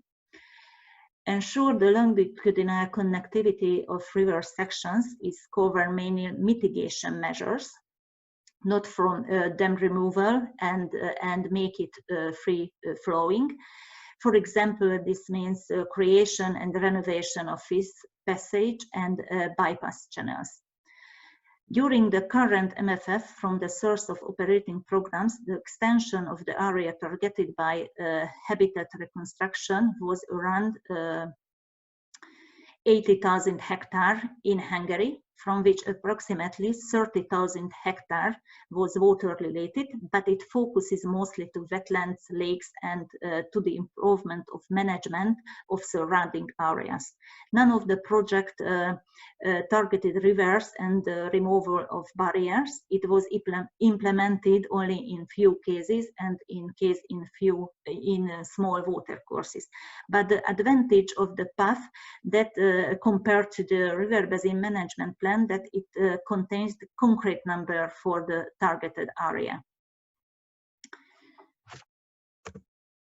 The situation is very similar in case of water framework directives. We do not meet the purpose. According to the second river basin management plan, only almost 42% of the water bodies are in good or high ecological status. And the member states in many cases use the tool that lowering the environmental objectives and use exceptions. On the figure, the blue columns shows the percentage of water bodies with good or high ecological status, and the red columns the percentage of water bodies with at least one exception was used. According to the Article 4.4, time extensions are allowed in 2021 on grounds of technical feasibility and or disproportionate cost, but beyond 2027 only natural conditions could be used. The listed measures were defined in the second river basin management plan of Hungary. Restoring longitudinal connectivity and the mitigation of negative impacts of damming means similar measures was mentioned in case of PAF, and this measure cover the modification of operations of sluices and weirs. Improving hydromorphological conditions cover removal of artificial embankments, accumulated mud and the vegetation from the bed and dredging. Promoting natural water retention means to use so-called traditional approach, establishment and renovation of reservoirs, and do not use the naturally deep-lying area for the storage of water. Protection of damaged aquatic habitats and wetlands means measures concerning the water quality and quantity in line with the EU nature directives. We can also conclude that the measures defined in the second river basin management plan not focus on large-scale investment and projects and to dam removal. The implementation of two directives is regarding the restoration will cover floodplains and wetlands, but their contribution to make free-flowing rivers is much less. The third river basin management planning process is ongoing now, and the recognition of significant water management issues is the first step in this process. We have a possibility to influence the planning process, thereby promote the better implementation as well. The public consultation of SWIMI ended 22nd of June in Hungary, and in some member states has some delay in this process. The Civil Natura 2000 working group compiled a position which summarized from nature conservation aspects those SWIMI which measures results the mitigation and termination of significant issues need to incorporate into the river basin management plans. The position emphasized the needs of paradigm change in the water management, focusing on climate adaptation and ecological approaches. The integrated approach, which manages the particular sectorial aspects on an equal way and with mutually beneficial solutions, and the implementation of water management at landscape level has also a high priority. From nature conservation point of view, the reconstruction of oxbow lakes and riverbeds and the use of alternative solutions such enlargement of floodplain, opening the side arms, reviving traditional management form on floodplain, and river branch management are important questions. And which are the difficulties and why we do not implement large-scale restoration projects? First of all, these directives rather focus on conservation of current status and the prevention of further deterioration. The Water Framework Directives purpose is to reach the good ecological status, but this ecological restoration, ecological aspect is relatively weak in the Water Framework Directives, and not focus primarily in ecological restoration. The horizontal goal of the improvement of status and needs of restoration incorporate into different policies, but not enough stressful at this moment. The lack of finance is very critical for in case of large investments like dam removal, because there is a most significant constraint. Financial demand of this project usually goes beyond the frame of the operative programs. I have to mention the insufficient political commitments also, and behind it are some opposing parties and goals like navigation and energy productions. And what is new in the structure, in the biodiversity strategy and in the Green Deal? The European Green Deal ensures a frame for the stimulation of such economic solution, which promoting the protection of environment, manages the nature as part of the economic development and investment, not a separate way, and dealing with payoff, compare the demand and benefits, which is very significant in case of restoration. You can see in the previous presentation that restoration has many kinds of benefits, not only conservational. As part of the Green Deal, the new biodiversity strategy is so far the most ambitious in point of its targets, and in the same time the most coherent as well in that regard to manage all drivers of the biodiversity decline and the necessary and wide range of measures put into the sufficient economic and social context. The strategy is a political tool and ensures enabling framework for the implementation of existing tools. A new strategy contains some new elements which can catalyze the processes and support the better implementation. These new elements are the new governance framework, which includes setting out a roadmap to guide implementation, and putting in place the new monitoring and the review mechanism. The financial guarantees also crucial. The new dedicated budget for biodiversity and for restoration can strongly support the implementation, and also the raising global ambitions is also contribute to it. These new elements empowering the strategy to increase the effectiveness of the implementation. At what NGOs can do? First of all, the active advocacy work on better implementation of both directives is elementary, and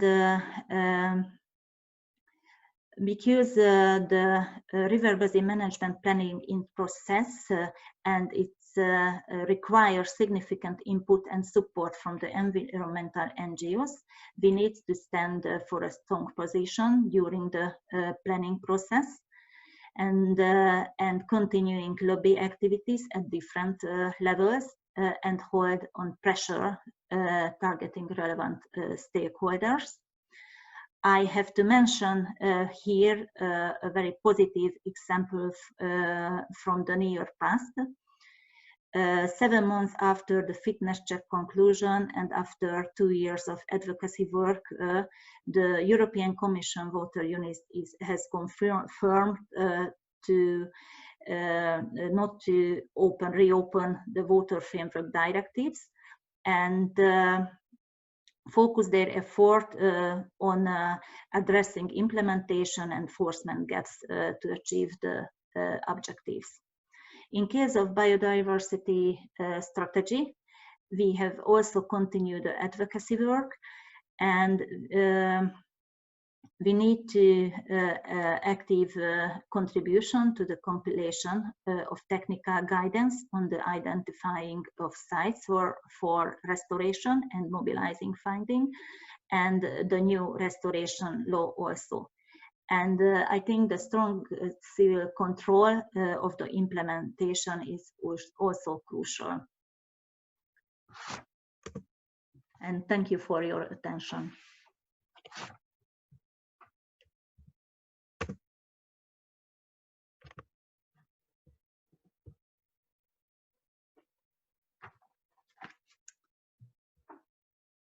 Okay, I share the screen again. Have you any questions now? Okay, we can continue. I think, Ildi, that Andras Krolop is raising his hand. Okay, it's an old hand because he couldn't remove it. Andras, would you like to say something? No, sorry, I cannot take my hand back for whatever reason. Sorry for that. Okay. I already lowered the hand. Don't worry, Andras. All right, good, thank you. Okay. Now we can move to the discussion session. For this part, we sent some oriented questions to you. We can go along this, or if you have any other proposal based on you listed in the presentation, please share with us. Okay, during this part, you can use the chat box as well and to share your views and comments.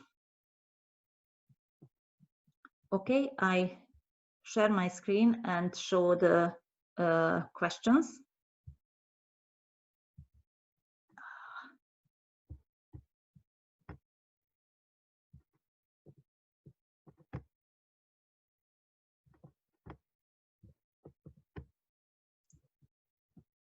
Okay, I would like to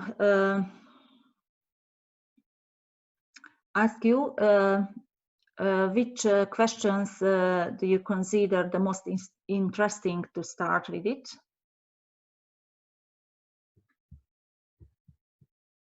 First was is the river restoration being planned, considered in your country, and how governments treating river restoration obligations coming from the strategy? What are the main challenges of river restoration project have faced?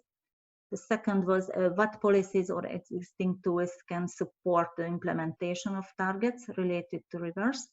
What are the key stakeholders? What are some examples of stakeholder involvement on a national level? How to identify the main targets of river restoration, what we need to protect, how we can define it.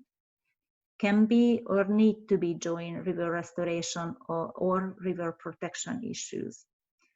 We get an answer to this question because two presenter is also stressed that it needs to be joined, and there is a missing element in the EU policy at this moment.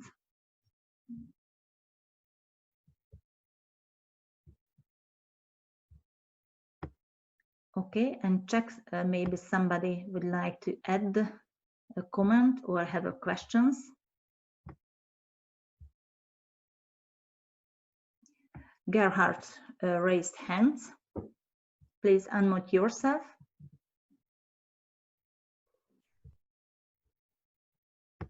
Not possible. Yes, do you hear me? Yes. Oh, yes. Okay. Now the video is not possible. Okay, the problem is now the Water Framework Directive is a most important element of the biodiversity strategy, but in the river basin management plans and the significant water management issues, there is no biodiversity. Yeah.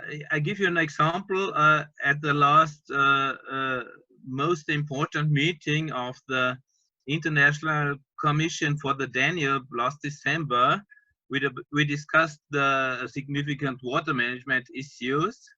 Yes, there was a heavy discussion on the climate issues, and and I introduced the biodiversity issue, nobody did want to discuss it even.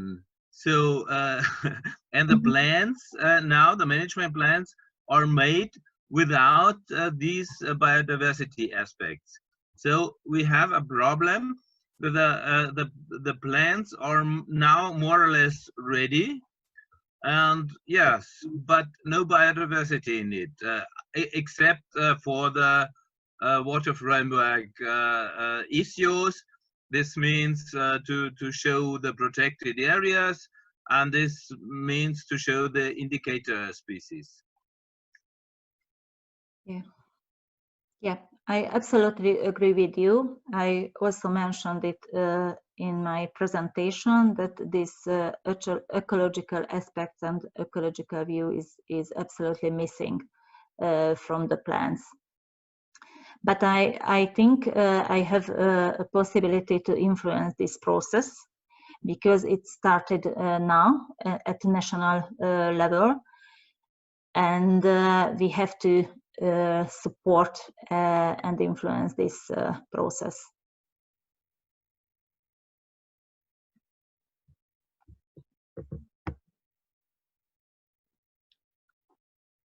Okay, Ayosha, would you like to say something?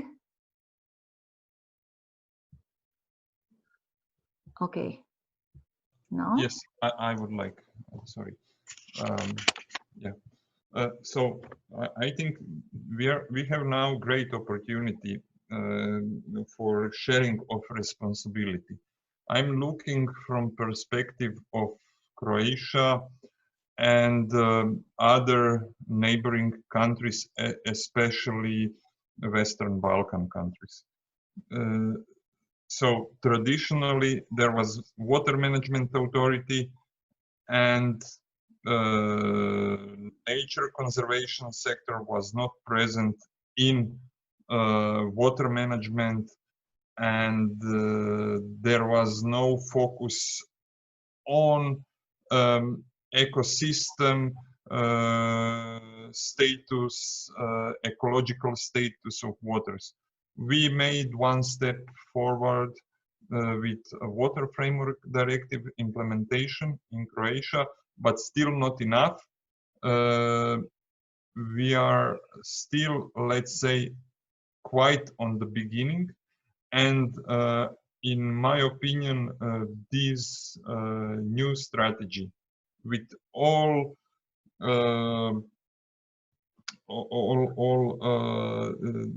details which are maybe not that we expected is really a good opportunity to share responsibility and to go in mainstreaming into the water management and work together, not interdisciplinary, but really to get also some initiative from water management authorities on improving of ecological status of waters, and to get from them that they think about Natura 2000 management, target features, and so on. So for me, we have good opportunity, and of course now is question how we will use it. Okay, thank you, Ayosha. Have somebody to react to this? And have somebody good examples for the involvement of key stakeholders at national level?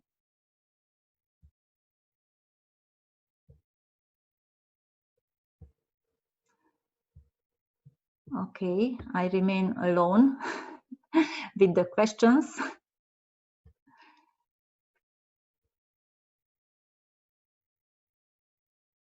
Okay, and what do you think about the river restoration, about the joint river restoration and river protection issues? András, could you share the statement of the Nature Conservancy in this issue? Well, if Henrik is here, I mean, maybe you are the best to talk to this topic, if you feel like that. If not, I can step in. Yes, if you can hear me. Am I unmuted? Can you hear me? Yes, Okay. it seems so. Okay. Yeah, sure. I mean, in terms of joining river restoration, river protection, like I said, give me 2 seconds. I need to close the door here.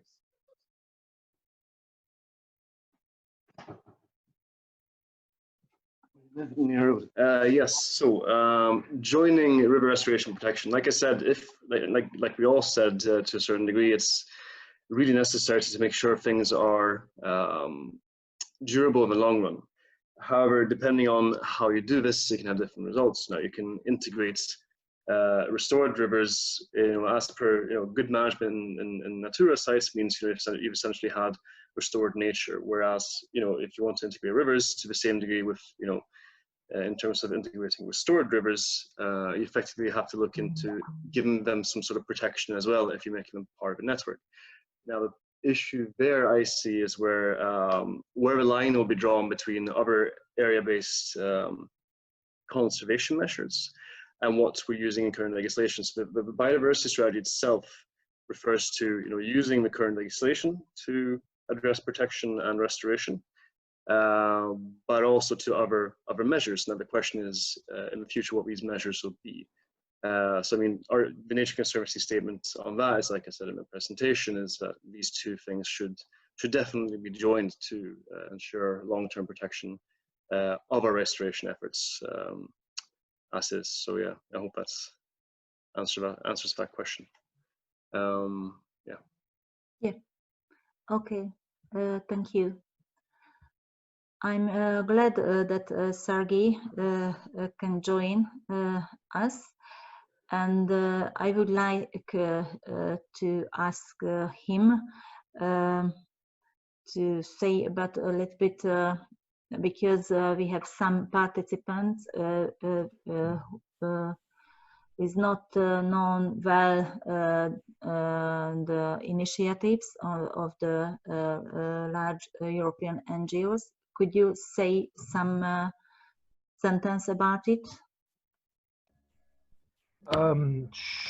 Yeah, sure. I think I can only pretty much follow what's just been mentioned. I think as part of the NGO reactions, we do see biodiversity strategy as offering an opportunity, but it obviously only sets the relatively aspirational targets. So a lot of the mechanics of it will be happening under the existing legislation, like Water Framework Directive. So with all the gaps and problems that Gerhard mentioned and that mentioned in your presentation as well. So, but I think it still is an opportunity in a way. So, and that is where the legal tools are for river restoration to happen in the third river basin management plans. And those opportunities that you have identified are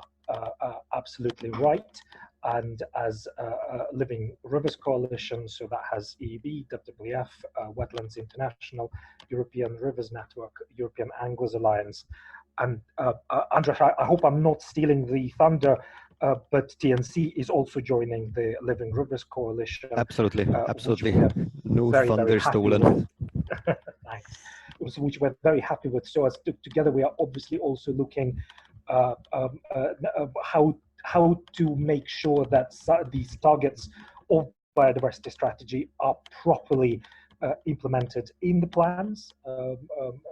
With this new guidance that the Commission will need to provide member states in terms of prioritization, river restoration, and also the funding in a way. So I think And Henrik already highlighted some of the opportunities that for freshwater ecosystems to be better integrated in the biodiversity strategy governance framework.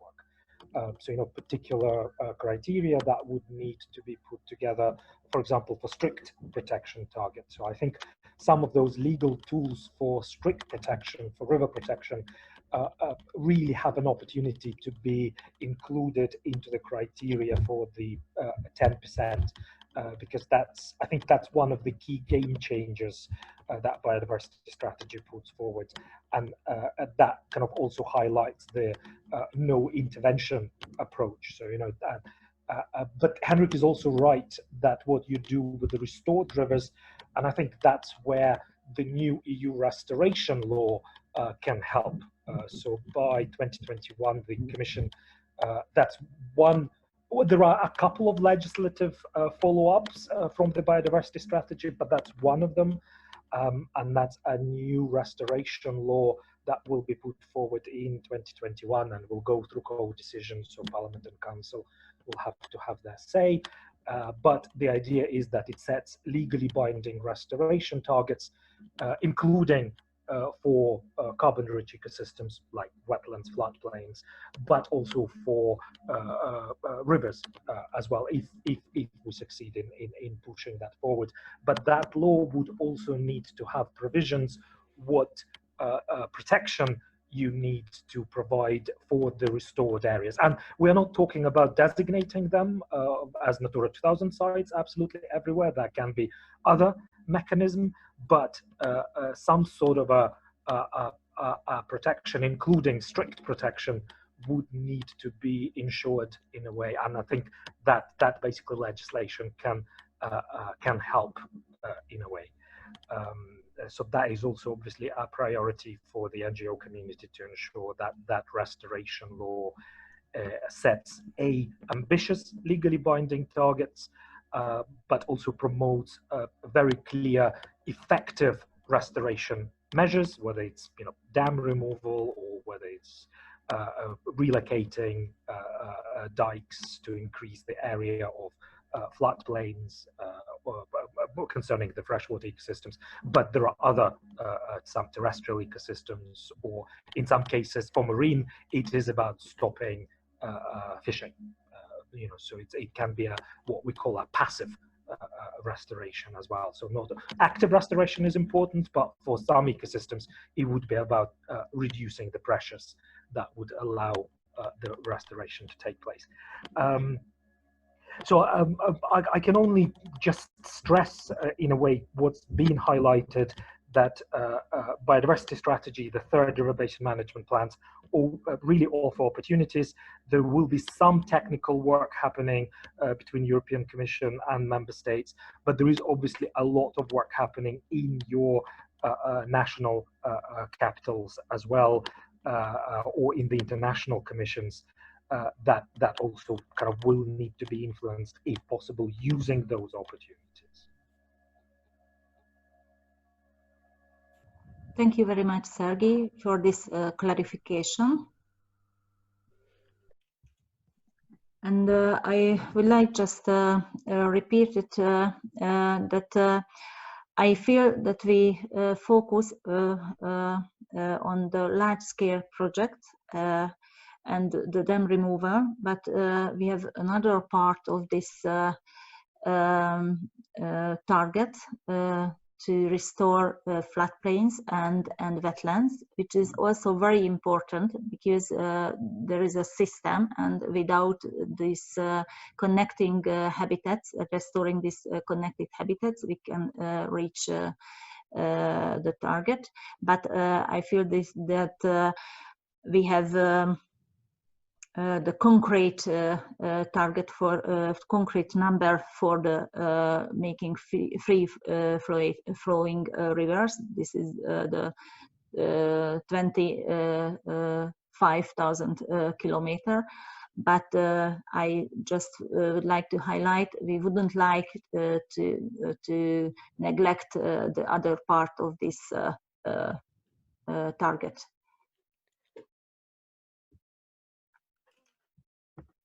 I think what will be an interesting approach to see how, or what will be interesting to see what sort of approaches governments are taking for this whole restoration target. And as you pointed out as well, we can totally fragment it, or it can be totally fragmented, saying that, all right, here we are removing an obstacle from the river. There we are restoring a wetland. That is somewhere we are restoring, I don't know, grasslands or forest areas. But what would be really interesting to see that there is a kind of like an ecological main structure being developed on a national or even on a cross-border scale, and really see how the functioning and multifacetedness of the habitats are interacting with each other. And I think that is something that we might need to look at it. I'm wondering how governments and how the EU is going to treat, for example, river basins when they are stretching across borders, that the similar restoration protection measures are provided from both sides of the borders or multiple sides of multiple borders if the river is somewhat larger, crossing multiple borders. And really having kind of national restoration objectives, either because that is something that needs to be done because of the EU requirements and legal requirements, or just because that is what is helping to sustain and improve the functioning of the whole ecosystems. Okay, thank you for these additional aspects. I'm afraid this approach is rather fragmented and not considering the landscape level or in larger scale and regional scale at least. But it's and the transboundary aspect is also very important under both directives. For example, in Hungarian waters, 90% of the waters coming from abroad, and it's very crucial in case of Hungary.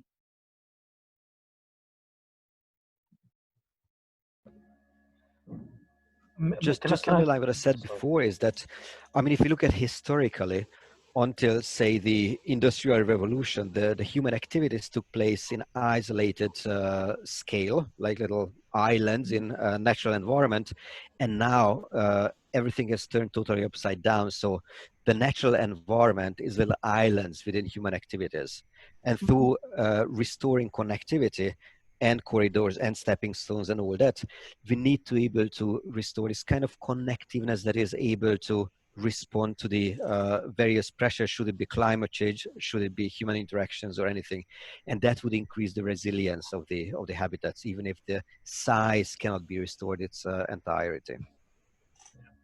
Well, because these are some of the things that are being put forward for this new restoration law, right? So yes. It would need to set legally binding restoration targets for particular ecosystem types. As NGOs, we promote, so 15% of the EU's territory and 15% of seas, plus a specific river restoration target. And then, in order to reach these legally binding targets, one mechanism that is kind of being used under the EU legislation, we haven't really come up with anything better, but the member states are then required to draft river restoration, or sorry, not nature restoration plans, and the primary objectives of those are obviously biodiversity, and these ecosystems are important for carbon. So it is about getting to high value nature and storing carbon at the same time. But as secondary objectives, when you are looking at prioritizing your restoration, you do look at things like connectivity, for example, or where your most important water retention areas could be, in a way. So that if after that new legislation in a way is on the books, and when then there is a requirement to come up with these nature restoration plans that look at some of these criteria like connectivity, that might then help have a bit more comprehensive approach that what we currently have with Natura 2000 management plans and river basin management plans. So you would still try to use them as a as a mechanics. It needs to be sort of additional to the existing legislation, but it might add with some of this more comprehensive approach. But it won't happen immediately, right? If the proposal is only in 2021, by the time the legislation is done, it's probably 2023. Then, of course, there should be a deadline for member states to prepare these restoration plans. Yeah. Right. I mean, and sorry, because now I feel like I'm just starting to look too much and time's running short. One more thing, and Henrik, I believe you and maybe others alluded to that. That is the temporal aspect of restoration, regardless if it is freshwater or other types of habitats, is that there needs to be measures in place when we can actually call something restored, if it is coming with management plans or if it is coming with strict protection or both of it. Because what I believe we don't want to see is that what we have seen a couple of times, for example, in restoring old mining sites, for example, industrial sites, either what they call temporary nature, what they call restored or recultivated, and putting trees or putting grass there that is in effect going to die out without any kind of management after a couple of years. I don't think that needs to be qualified as restored. That is just something almost like window dressing. What sort of qualifiers to put in there that it's really restored for almost perpetuity? That is something to be discussed, but I think that's an important qualifier to see.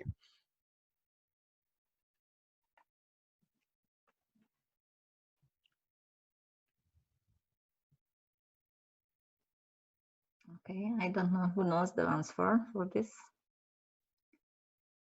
Well, I don't think there's an answer. It is more like something to consider that when we are looking at restoration, it really needs to be long lasting and not something for 2 weeks or so. Okay, it's true. Okay, I check maybe somebody has questions or comments. Okay, no. I would like to mention two other tools. One is the National Ecological Network. Behind it has also a legislative background, maybe in many member states. And another one also rather initiatives. This is a green infrastructure. These both tools can give a baseline for the prioritization and selection of sites for restoration.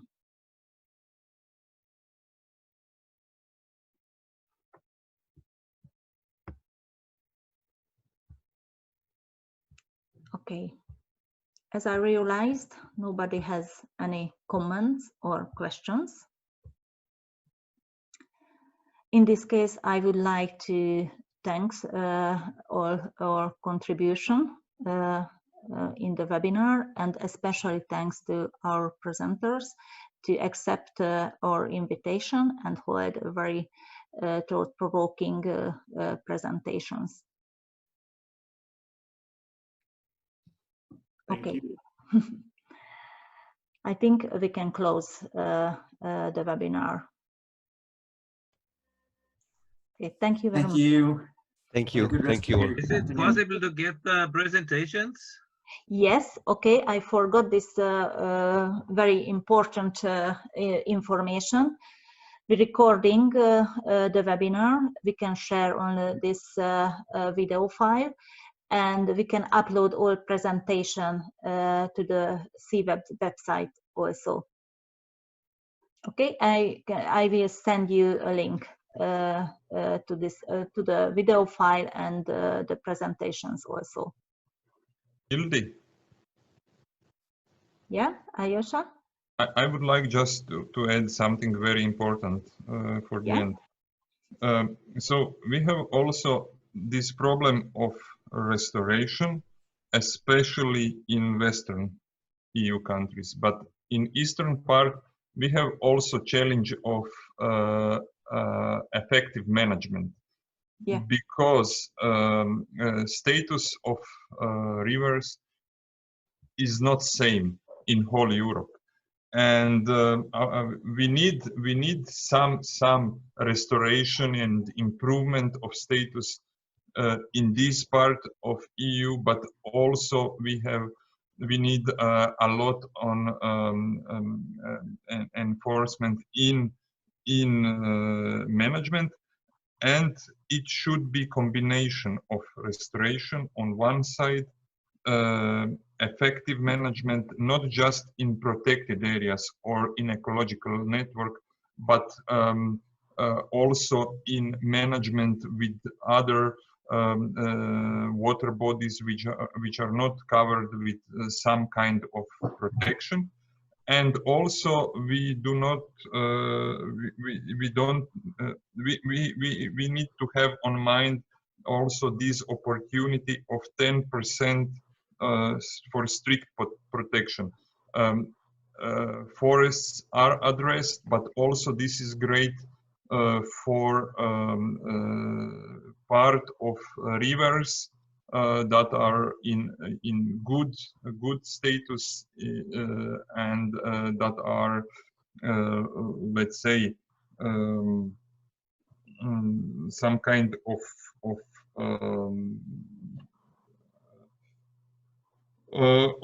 a pristine rivers still in hydromorphology, in biodiversity and status of species. So I think we need to use a combination of all these opportunities and tools that will be present by and covered by strategy. Thank you, and thank you for this webinar today.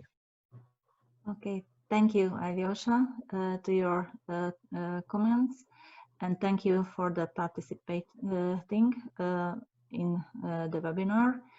I think it was the first step